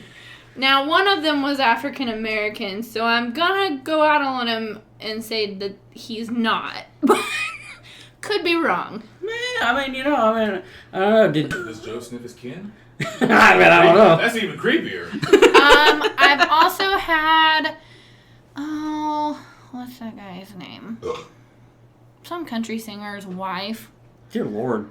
Yeah, but she was also like some like pop. The bigger question is, have you had Star. any of Trump's Because, Oklahoma, we're... no, because that's not our current president. Well, no, but I mean, There probably was when he was president. Because, I'm family man with the orange man. No, see, really? they want to be friends with Oh, Biden. they're saying they're kin with the because- president. Okay, yeah. like they're trying to get. Okay, I'm like trying to figure this out. Like, okay, what's the point of telling me this shit? Or, today, I had one who said she was John Benet Ramsey. And is older than all of us, so... Ma'am, you're not Katy Perry. That's a conspiracy theory on YouTube. You can take your pills. But she also believes that her outpatient provider thinks that she killed Prince Charles' son. But she's adamant she did not. And we're like... Well, that's They're good to know. still alive. And Yeah, I couldn't get it up because our sarcasm would make them worse. I remember this one time, horrible story, but I'm not in the industry anymore, so fuck it. What are they going to do, fire me? I'm already quit. So I was in collections. Story time. I was in collections, and I remember this one time, there was this debtor, and I'm going to call it that because that's what the fuck they were. Yep. Who told me that the reason he quit paying his car payment was because, and the way he said it kind of cracked me up. He says, well, I was going to keep paying my bill, but my grandmother paid it. Well, what happened? She died. And there was this pause. And I almost blurted out, well, what'd you do that for? Luckily I didn't. My career would have ended that day if I'd have said that. I mean, that's just so... But again, I was like, damn, you just put it like it's an inconvenience. Like, how dare you? How dare you fucking die? Kick the bucket like that. I got bills to pay, Grandma. Like, wow. I've heard of people saying, like, that happens, but I was like, damn, like, literally no compassion. Jesus. Although, to be fair, I've had them throw it at me, and I had no compassion either, because I had to work Christmas Eve my first year of collections, and I hated that shit. None of us wanted to be there. But I had a naughty list. If they pissed me off, I called them Christmas Eve morning, when I legally could. Yep. First. That's what I was supposed to do with my job. I was like, Yeah. well, you are first in line. And this one lady, I'll never forget it. She told me to go fuck myself the first time. That didn't go well, because I called her on Christmas Eve that morning, and she goes, oh, for the love of Christ, it is Christmas Eve. Don't you have a soul? I went, not really. Now back to your bill. She didn't want to talk to me anymore. Her ass was mortified. I couldn't help it. I was like, no, not really. I work in collections, and we hang that shit at the door. See, this would be the problem, story time, for you if you actually did go to the mental health hospital. Your smart asses, they'd be like, is this guy fucking serious or not? Like, we're fucking confused. Which is why they would have you court committed, because they would need the time to figure it out. Can I bring my camera to do TikToks? We're going to find out if the bear is crazy. Oh, you want to hold my camera. What's the dart for? Listen, we'll let you have the video footage. It's like, the dart's in his butt. Now we're going to film his ass. Quite literally. Yeah. When your roommate's going, hey man, and you're like, oh shit. Alright, we're going to turn on YouTube, type in conspiracy theory. This is going to be good. No, see, all you need to know is extreme religious beliefs that are so I'm out not of this religious. Oddly world, enough. or the government's out to get you. That's it. That's all you gotta focus on, that and was then more you'll fun. figure it out. That would have could be more Now, don't get fun. me wrong. I do talk about God on camera, and I am a Christian, but I'm not religious. I don't like religion. Yeah. At all. A big one we hear is Religion's taking some of my best friends. The away government's from coming to get me. I don't like religion. No, we don't hear that one. We don't hear that one a lot. We hear a lot of God told me to do this, and then it's a really bad thing, and we're like, that's not what the Bible says. And I'm like, it says it right here. And then me, with a minor in biblical studies, I'm like, but what does it say here? And they're like, what? No. I like the more government's out to get me people. Those are the more fun people. That is more fun. Right? They show me cool videos where I'm like, damn, maybe that is the case. Right? My God. Although there's some that I'm like, yeah, that's really happening. Oh yeah. There's definitely some out there where you're just like, well shit. Yeah. I don't know what the fuck I believe now. Who really shot JFK? Right. We don't get a lot of those kinds of conspiracy theories. I We had get a lot of them that, like, refuse to use the internet or cell phones. and will only communicate by handwritten notes because the government is listening. And Well, Alexa's listening all the time. I mean, you know. As much as I'm on camera, I stopped giving a shit a long time ago. I'm like, enjoy the fucking show. Alright. Get a laugh while you're looking through my shit. Yeah. Kind of, yeah. I did a video on TikTok one time. This guy did this. It was obviously satire, but he's like, I'm the FBI agent. I watched your TikTok, and the first thing I said on it was, I'm sure you have a drinking problem at this point. I mean, you know. Yeah. Well, we're definitely, next time we do a podcast, we'll definitely have to do the loaded questions. Yeah, most definitely, because... I mean, the couple's questions were pretty good. Oh, you got any more? Keep them coming. keep You've been them asking Matthew. It's my turn. Yeah. He got 2 turns now. Let's go. Let's get some good ones here. Uh-oh. Uh-oh. Shit. Never mind. Ask Matthew. No, this one is good. This one is good. I had to think about it to be like, I don't understand. I understand it. Do you eat differently when you're alone? Do I eat differently when I'm alone? That's interesting. I don't really think about that one, honestly. Not really. Just because I'm kind of a creature of habit when it comes to my manners. Mm-hmm. Well, we got people over here like this one I might that slurp eats in a noodles. certain pattern. I mean, I might slurp my That's noodles not. louder, That's but not. about That's. it. I don't. I look at when I see this question. I think like healthy versus unhealthy versus snacking versus real meals, or I don't know. I mean, it could be those two. I It see the depends way on how he's you kind of interpret saying it. that though too, because I mean, you know, whenever you're alone, you'd be like, blah, blah, blah, blah, blah, and whenever you're in public, you're like, oh yes, you know. Well, Very, actually, I'm more of the opposite nowadays. Like I said, I mean, I don't being on the road all the time like I am. I don't really have to pack food down because you sit in a car. Yep. Not a lot of engine burn, so I really don't need to consume a lot. Yep. Don't get me wrong, I get all that I need. It's not a case of that, but it's like I eat mostly vegetables and stuff like that now. I do eat my proteins, like I grill my chicken and everything like that. But when I'm on the road, I'm like I don't do any carbs. Period. Now, when I'm with family, I will eat like I used to. But when you eat clean for so long, that's a big fucking mistake. Oh yeah. Because you will feel so sick afterwards. But Oh yeah, for sure. I'll at least eat normally, like say for example, football season's coming up. Yep. I'm gonna bust out some hot wings. I'm gonna bust out, the good foods Yeah. for those.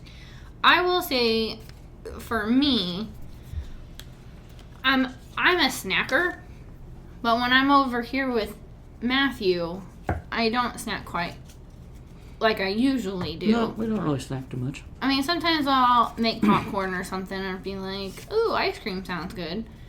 But, like, when I'm at my apartment, I don't make full meals. Yeah. Like, I might make, like, a main dish, but then I'll have, just a little of that, and then I'll want to snack, like, before bed or something.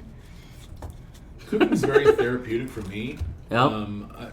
My ex-wife did teach me a lot about cooking, and then also, some things you can make from scratch. So I started studying in on that a little bit. So for me, like if I'm by myself, I pretty much just eat, like I said, raw vegetables or fruits or snacks that are healthier. See, But when and I I'm more cook, likely it's to for do like- that. Yeah, when I cook, it's more for when I have a group thing going. You guys have had my cooking. Yep. But yeah, my favorite, like I said, my favorite was just, I like doing those things. I like feeding, my friends and family.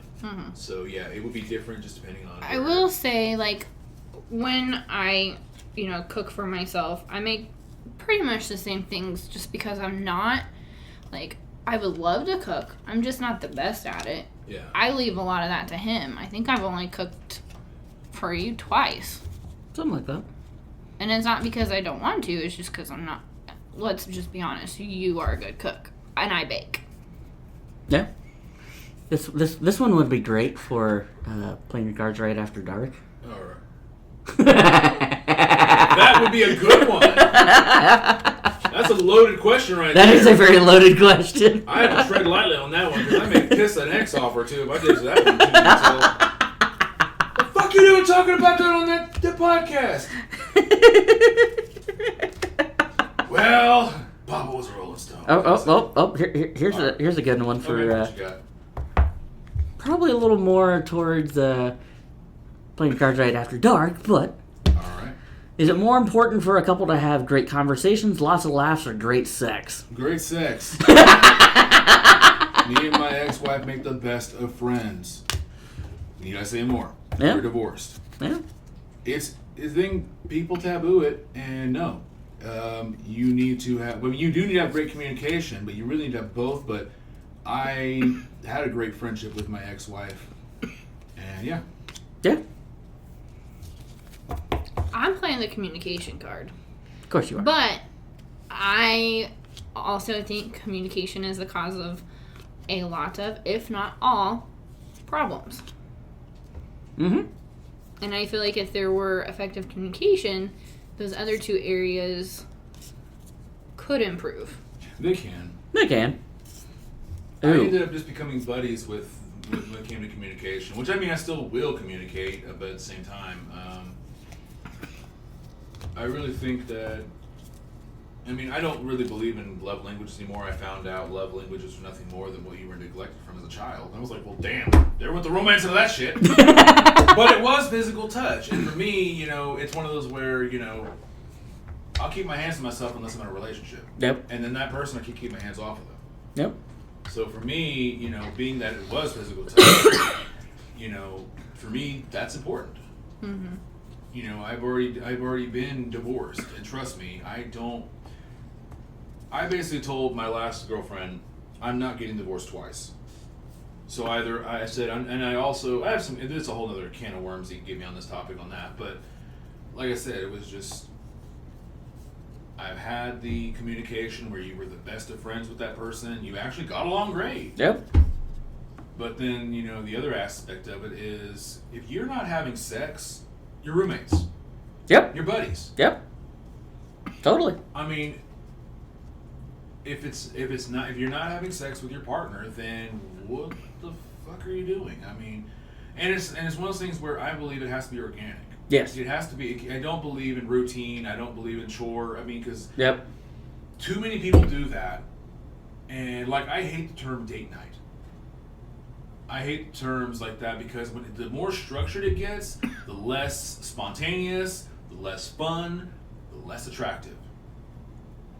Makes sense. You know, it's like, okay, what's date night? We go out to eat, we watch a movie on the big screen, and we fall asleep halfway through, we go home and go to bed. That was most date nights for most couples. That shit is boring. Sure. You know, again, it's like what you want.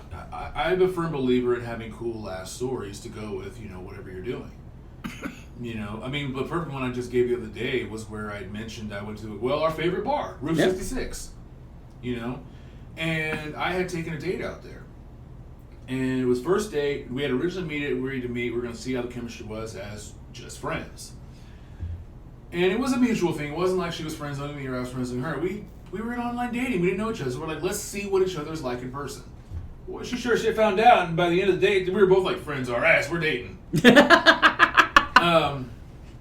But in that instance, we were going to the rooftop bar. And I was showing her my favorite place, get an old fashioned, everything like that. We get towards the elevator, and there's another couple there. This lady looks like a doppelganger to Carrie Underwood. I mean, straight up. I mean, she's fucking gorgeous. Yeah. And had the attitude of the boot from what I hear. Shit. Because it was apparent she was not a fan of me and Liz being on this elevator with them. I don't give a shit. When that door closed, I fucked with her. We're sitting in the elevator, and I was like, excuse you. Man, the boyfriend looked at me pissed for a second. I went, oh, what, did you do that? I automatically caught him like, and I'm like, and I went back to playing like I was just like, rude. I have never, that couple hauled ass off that elevator. Like, get the fuck away from them. We're going to the same bar on the roof, so they sit in this corner over there by that part of the bar. We're over here at this corner, and I'm just like looking over just like, my old fashioned being like in Spider-Man 3 with Harry whenever he has that big old smile. Yeah. He's like, gotcha. And, yeah, Liz laughed her ass off. That's a date. Yes. Now, I mean, in our defense, we do date night. Mm-hmm. But that's because both of us work crazy, ridiculous, sometimes hours. and it's a little more structured for just ease. But like you're saying, we don't stick to doing the same thing every week. The thing I think I would have to have in a relationship is I have to have somebody that they make me laugh as hard as I make them laugh. Yep. Well, and for us, our quote-unquote date night sometimes is as simple as coming and having dinner and then just talking. And then Yep. that's it. And then maybe over the weekend we do something a little more.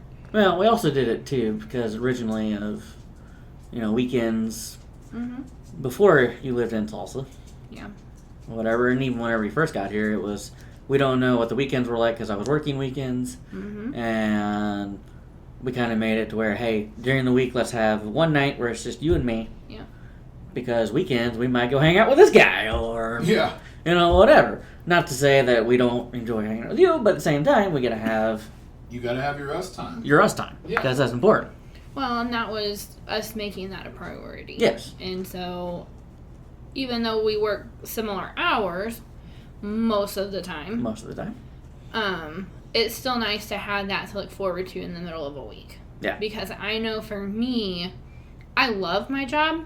I do not love our public defender. And come Wednesday, I've dealt with her for 2 days, and I know on Friday, usually it's going to be bad.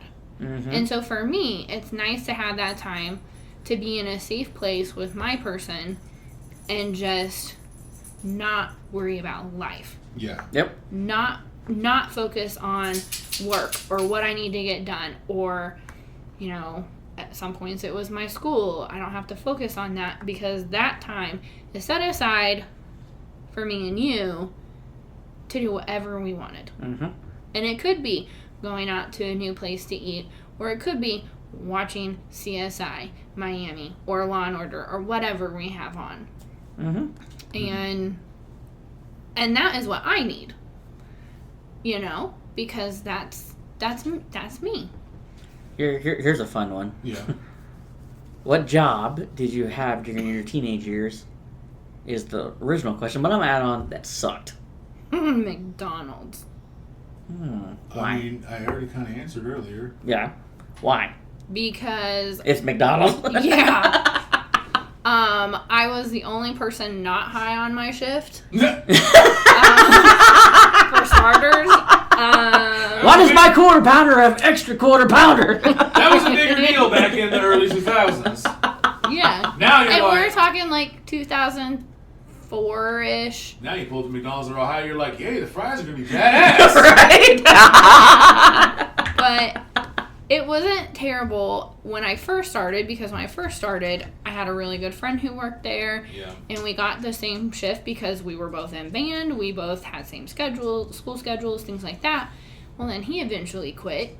And so then I was stuck with all of these people that I didn't have anything in common with. Because I did not get high at work. Yeah. That's special. And- At work. Well, How do you at work for? It's a damn waste. anyway, God, I can be still when I do it. I'm like, I'm not going anywhere. Shit. That's like It Ubering was- high. What the hell would I want to do that for? it was so bad. I You don't. scared of the green light? Oh shit, it changed. No, it's supposed to. It was so bad. I don't even remember if I gave a 2-week notice when I quit, because I can't remember giving one. But I had one of my managers bought a car from my dad. Yeah. Didn't pay because he was on a payment plan. Didn't pay, so Dad came up one day and repoed his car while I was working, and I'm like, cool. Oh. Hey, you get to change the grease today. I'm sorry. And I had one manager who was just hateful to everybody, especially those of us who were in school. I mean, we were high school kids. Like, we didn't get there till 4 o'clock because school didn't get out till, like, I think something weird like 3:07. So we didn't have time to get changed, get across town, and get there by 3:30 when she would have preferred. Even though shift started at 4. Can you imagine being high at work and then hearing on the speaker, yeah, I'd like some fries with that. God. You'd be like, God? It wouldn't be here's that the extreme. thing. It would I more worked along. I'm trying to think of what it drive-thru. would be like, and it would more along the lines that I would be like, "All right, welcome to McDonald's. What can I get for you? How's your day going today? That sounds wonderful. Yeah, I'm hungry too. What do you want? You haven't said anything yet. You want a hamburger? What kind of hamburger? 1 or 2 patties? Oh, a quarter pounder. Shit, you're right. We don't sell those. Hold on a second. What meal are we making? What? No. Oh, you want the value meal? Okay. That makes it a lot easier. Let me quit typing this shit in and type the other stuff in. Well, I will say I worked window most of the time, and back then the only people who had the earpieces was whoever was taking the drive-through orders and the manager. That was it. Nobody else heard what was going on, and me, I don't hear very well. And so I don't know how many times I would have to ask them to repeat things. And then my manager would come on and say, "Are you not paying attention?" And I'm like, I legit can't hear them. Like, I don't know what to tell you. Because, What? like, they were all fitted to where it had to go over your left ear, which is my ear I can't hardly hear out of. And I'm like, no accommodation there so I could hear better. And I'm like, what do you want me to do? You know, people are like, I want large fries. And you're like, what the fuck? huh? I want large fries. Oh shit! You Yeah. don't gotta scream. I'd have to say Arby's for me. There was the one time that my dad came in to check on me because I used to work on like Friday night, Saturday nights until 2-3 o'clock in the morning. And so he worked nights at the time, so But yet he was you up. can't stay up past 11 now. To be No. fair, I can't either, but then again, I Uber at 2 in the morning. So anyway, Oh, shit, it's 9. I am staying up late now.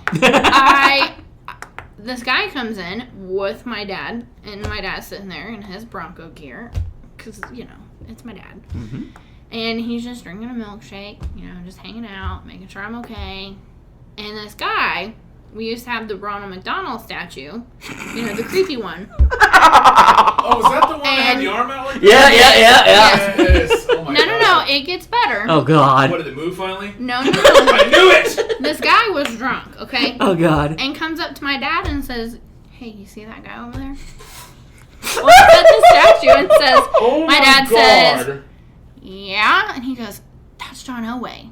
I Is it now? go, "What?" And he goes, Oh, "Don't I you would've see him? That's fucked John with this. Elway." And my dad was like, "You're right." Goes over there, puts his arm on. "Hey, can I get an Oh, autograph?" even better, I'd have sent him to get me an autograph. Hey, do me a favor. He also then- likes you. Go get me And an then autograph. Man, I'm pay just 20 standing bucks. there. Watch him for 20 bucks over there. Mr. Elway, that guy needs your autograph. Can you please give it? I got 20 bucks in line. You talk to me, you rude bastard. So I can't figure out, like, what is happening because I'm naive. I don't know what a drunk guy looks like. And my dad comes up to me, "I'm not leaving until he leaves. He's drunk." Okay. That's John Elway. I guess that we started arguing with John Elway. Yeah. It would have been better if Ronald fucking actually went working, but oh shit! Now, I did love this job, but I have a hell of a drunk story that I've done from my days waiting tables in cars. Oh god.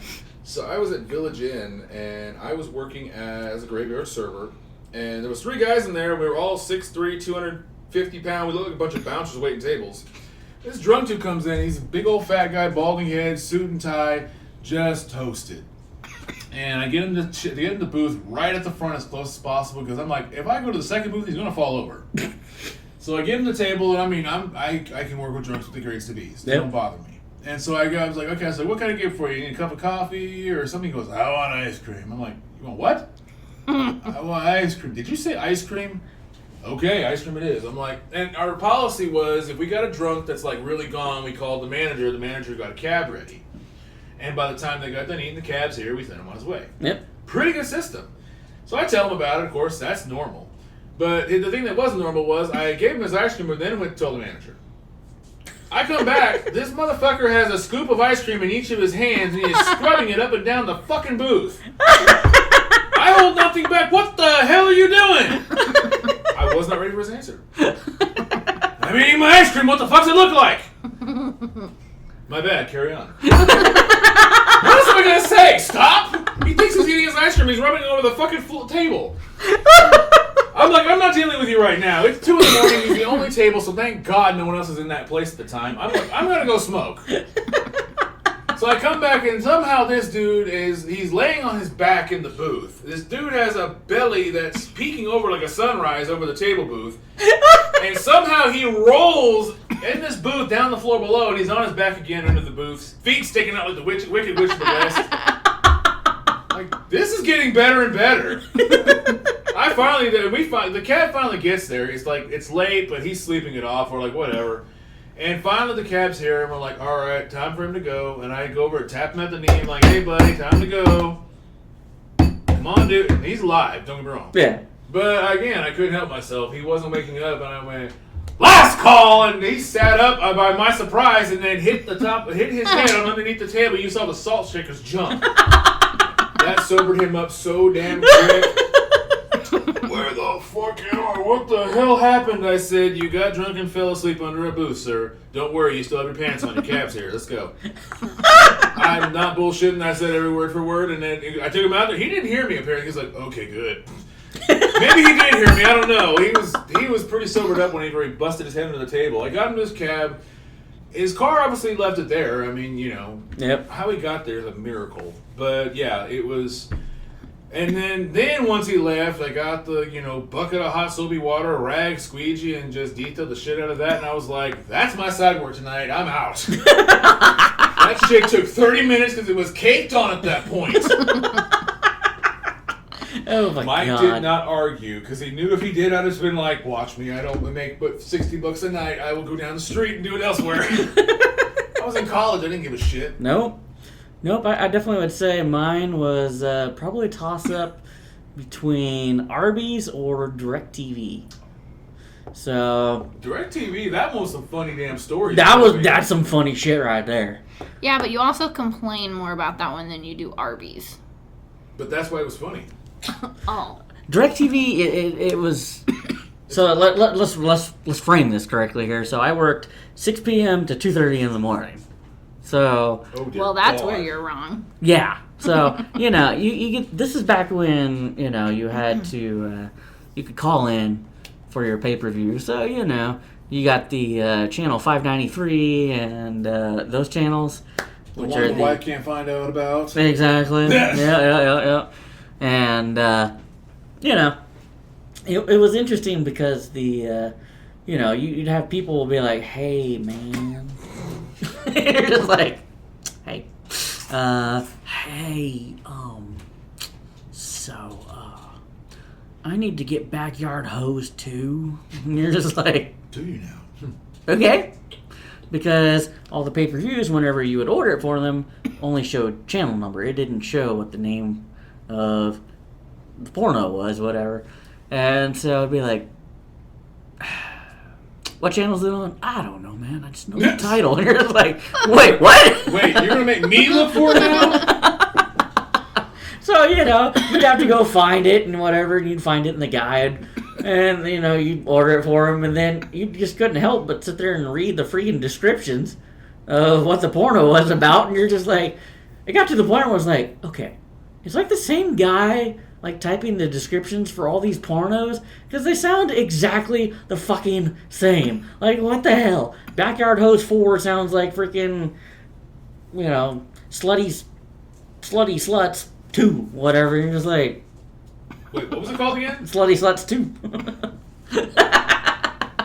Like, they're just extra. No, they're so extra. But I'll never freaking forget it. One guy, he called in. He's like, hey, man. Hey, so, I got some ladies over here. I'm like, mm-hmm. And then you heard female noises.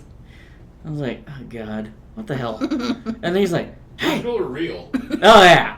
And I was like, wait a minute. Maybe he's watching the porno. Oh, what the fuck? I don't know. And then I heard him go, hey, stop sucking my dick. I'm trying to order porn. I was like, what? Wow.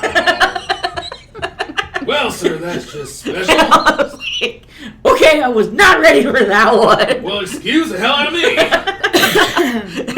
And then, like, the next guy who freaking called who needed a porno ordered, he's like, yeah, man, I need the 6-channel block of porn for 3 hours. which was really popular. And I'm like, what are you doing watching it for 3 fucking hours? Like, what the fuck is going on over there?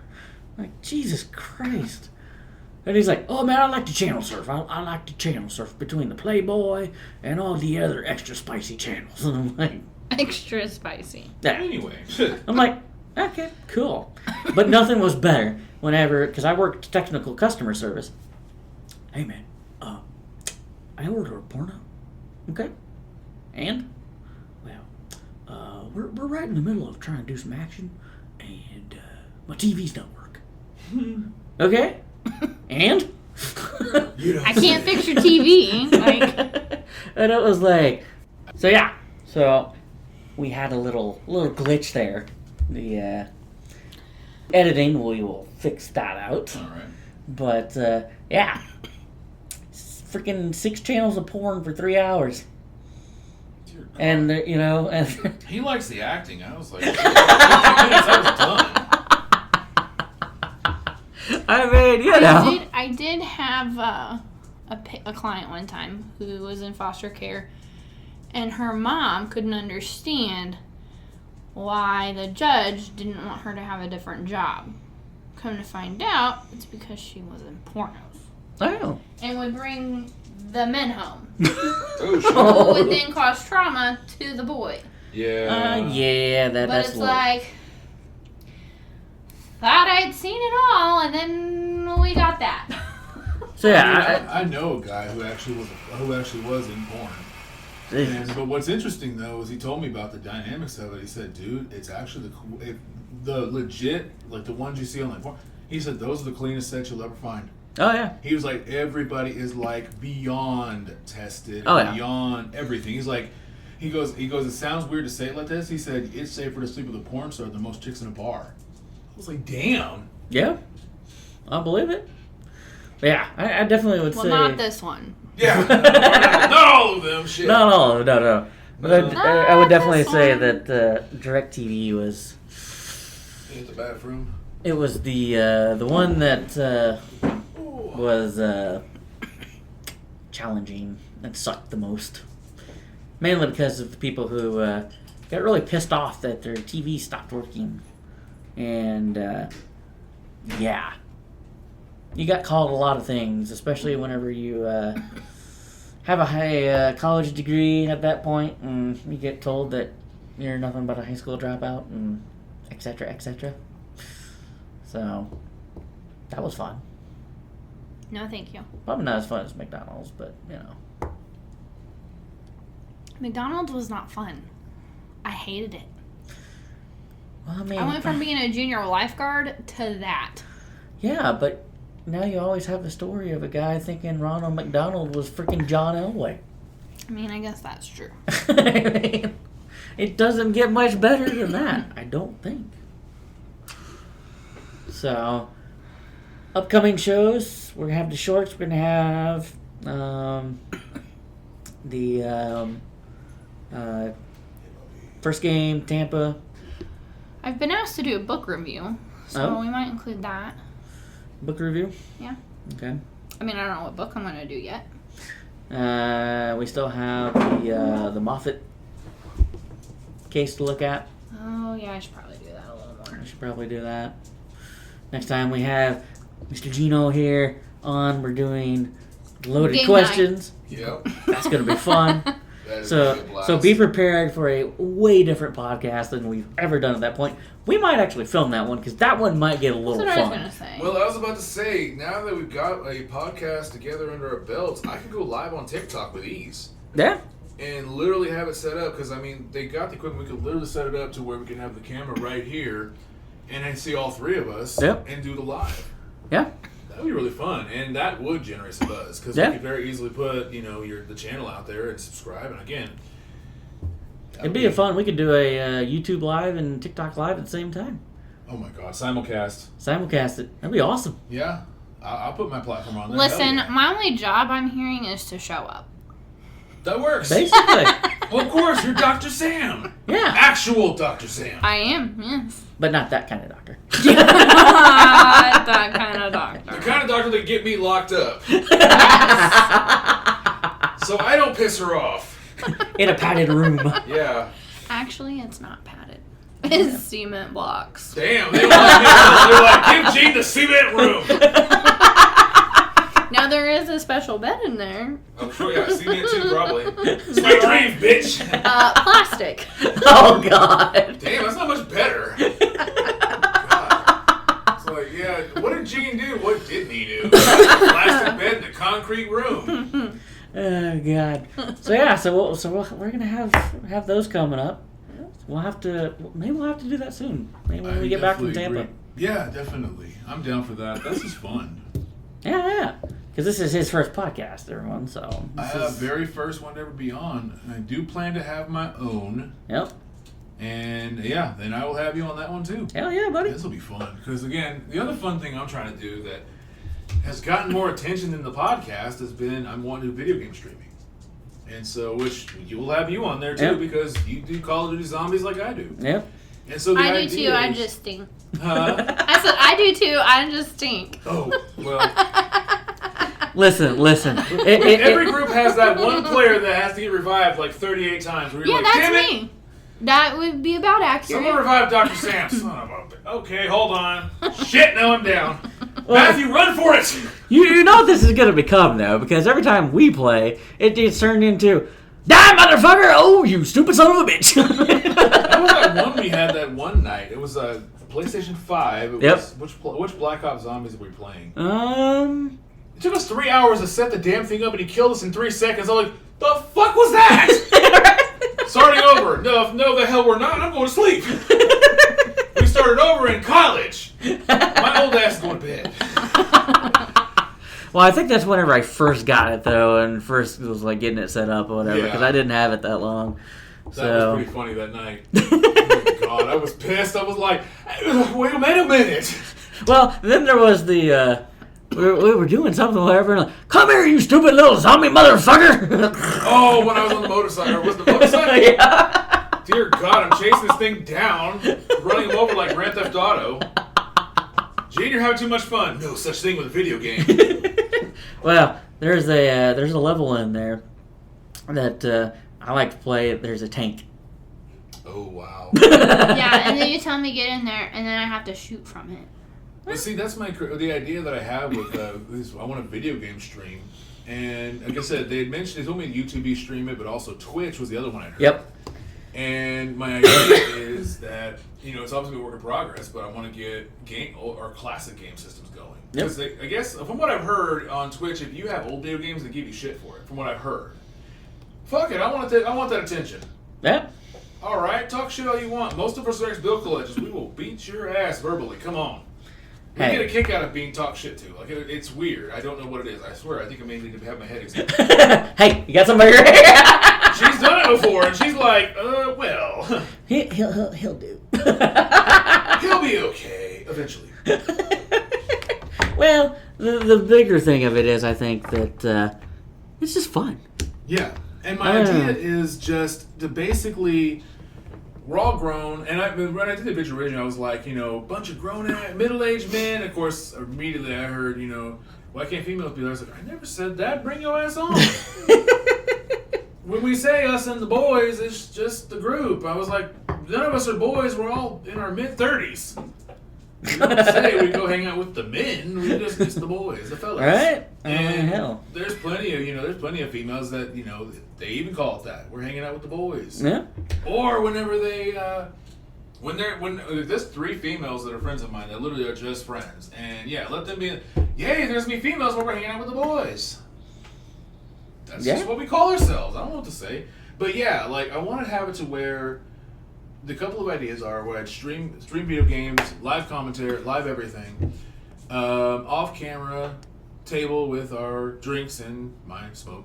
Yeah. Anything that we, and all that stuff. But then the other fun part is, obviously getting all of our gamer friends on there because, my God, I'm not the only character amongst all of us. There's a bunch of us. Mm-hmm. But also, my other idea is when it comes to, like, creators. A lot of us play video games. A lot of us live stream, Twitch. You heard my idea. I want to build a tavern and with a building that'll have all my TikTok, social media, gaming stuff, everything in this massive building. But I want to put a bar in there design it like a Revolutionary War style bar, like a tavern, kind of like in the movie The Patriot. Yep. That old dark wood or that that pub. Yep. And so, but my idea is, at least with creators I know and trust, not just anybody who's like, hey, I want to, but the ones that would want to collaborate, have that, and let them come out there and collaborate, film TikToks, to hang out, live game stream with us, and start getting to know, creators that way, and just let it grow from there, basically. Yeah. Nope, that would definitely be fun. Mr. Rocky, as a co-host, has decided to make his daily podcast appearance. He's like, okay, pay attention. Jax is locked in the bedroom because he has zero self-control when people are in the room. Which one's Jax? I've never met this one. We can introduce you after. Oh, goody. Yes. Yes. Or if you feel brave, you're welcome to go open the bedroom door. Hold on a second. Let me Open try at this. your own This- risk. Hold on a second. Hold on. This could be good for the podcast, so we'll leave this running here. Hold on a second. This could get interesting. He's 50 pounds, so I think you can take him. 50 fat. That's him. No, Yep. yeah. Bigger. No, No. Hold on. he's taller. Damn, you're right at the front door. I cracked the door open this much and a snout goes. I was like, Yeah, that sounds I'm about sitting there looking right. at the door, like looking at height, going nose height. No, I'll meet you in a little bit. Damn, he was ready. I cracked the door. Yes. Boom. I'm like, holy shit. He's probably been there since I told him to go to the room before I opened the door for you to come That's inside. Super lovable. What kind of dog is he? Pit bull Oh, terrier. puppies. I love pit puppies. Let's put it this way. He failed canine school. Yeah. Oh, shit. He's the reject from the canine school. He likes people too much. You know what? I had a pit puppy like that. I loved her so much, so I could handle it. But yeah, I ain't gonna lie. When I whooped the cracked door, boom. I'm like, Cassie. My dog was like that. Whenever I had her, I was like, oh shit, she's back. Like when we come back from anywhere and he's been in there, Matthew has to open the door. Yeah. And then I let him out so that way he runs straight outside and doesn't try and jump over the couch. Because that happens sometimes. Listen, you have to be a special dog to fail canine school. For even the other canines are like, what the fuck's wrong with you? Okay, what did you do? Did you shit in the dean's shoes? Did No. you eat He a dog? seriously is too friendly. Could not control himself. That they They're like, why is he coming home? He's too nice. What the fuck, are you dating him? He's too nice. you know, instead of failing him out of canine school, they should have left him. Because instead of biting the freaking suspect, they just lick him to death and be like, you know what, stop! It's true. It's true. I tell The him drugs quite are here. often, I don't want none. Stop. The drugs are here. Here's my gun. Just stop licking me, please. Oh. I had a dachshund like that. If there was a man in the room, and even me, she would try to lick his face to the whole time, and I'm like, stop making out with my friend. He tried to French me yesterday. That was gross. He got a bop on the nose for that one. Well, no. Well, people just gotta look at the outro video, Yeah. and they'll see. Yeah. I mean, he's cute. He's a sweetheart. He just... If there's more than one person in a room, he just can't control himself. Hi. You want to play? Okay. Yeah. But here's the thing. He doesn't like to play. He will play for about this long. And then he's done. Oh, really? Oh, yeah. I wish my kids were like that. He also will sleep 16 hours a day. So. I have ran to absolute exhaustion, like I'm about to pass out, and they go, okay, what's next, Daddy? Nothing. Sleep! That's what's next for me. We're going to play the quiet game. How much sugar have you had today? None? Crap. Like, is that what we put in my coffee? Oh, shit. Now, I will say, you have the veggie straws. If you give him one, he'll be your bestie forever. Good to know. He likes those things. Oh, really? Anything with a crunch, Even that is Rocky's not like- dog food. Yeah, even Rocky's like, what do you got there? Jax's favorite snack is plain potato chips. He Your will do dog. anything for those. Anything. Except listen. No, he'll listen if I've got him in my hand. We're gonna pass obedience school for a veggie check. How about 2 veggie straws? And he loves pickles. It's a weird dog. He is. That's And interesting. zucchini and orange peppers. I And ain't gonna lie. carrots. I ain't gonna lie, I like all that shit too. But, French yeah. fries. Chicken nuggets. He eats like a kid. And then he still thinks he needs dinner. Yeah, you know. Or eats dinner and still thinks he needs those. I don't know. I remember when I put food away like that. Right? Not anymore. But when you look at him, he is what we call the skinniest fat dog. Because he eats and eats and eats and eats and eats and is skinny. That's Yeah. interesting. Mm-hmm. I wish I had that, bro. Right. He's special. Yup. I mean, I just got slim after what? You've known me my whole life almost. I have never been slim. Maybe when we were 5 years old and we were all naturally just kids, but I was a naturally shrimp kid. Well, let's just get honest here. You were adorable. Listen, when I was 18, 19, graduating from high school, I looked like I was 14, okay? be fair, if I shave my face, I do too.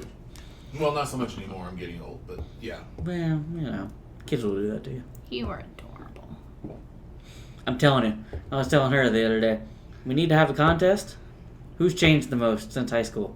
Pitchers. High school pitcher to now. Dude, I will gladly accept that challenge. I was like, I'll take that. Dude, I don't even look like I did 3 years ago. Yeah. I basically I do, feel like but I look the same except for my face is rounder. I mean, if we're talking face up. I had a bowl cut. I was clean shaven. I had glasses that were metal frame. I was 320 pounds and had no social skills whatsoever. Yeah. Yeah. I had, and then I got introduced to alcohol and I came in my shell. It's like, oh, he's living like that the whole time. I'm like, yeah, I just didn't like people. yeah, well, you know, people are stupid. And it's not getting any better. I mean, That's the virus that's mutating is stupidity. Right? I was very fit. Yeah. I was very fit. Yeah, I know. But my face has not changed. At all. You've changed a little bit in Oh, 2 years since we've been together. A senior photo of me. No. But you've changed a little bit since we've been together. You've lost some weight. Yeah. So Well, when I don't have a job that wants to eat my soul, and then makes me want to eat my soul. Oh, you do that? In food. Yeah, interesting. Or caused so much stress that it was hard to get things under control. Yeah. I think we'll probably end her there Sounds good to me. for this week. Yeah, because I got crazy pants to the apartment. Well, you know. So yeah, we'll end her like we always do. You have mental health issue. 988. And then just keep remembering playing your cards right, because, hey, you never know what might happen. You might meet some weird, crazy, funny fucker like this and an Uber driver and have some weird fucking stories to tell. Right. So- Dude, yeah. I can tell you right now that has been one of the funnest jobs ever, doing Uber, because you get to meet people every day. I get to smart off and practice with people every day. It's been nice. Yeah. So, And if people get on my nerves, I'll just go deliver food instead. so yeah. Play your cards right. Never know what'll happen. And until next time, everybody, we'll see you later.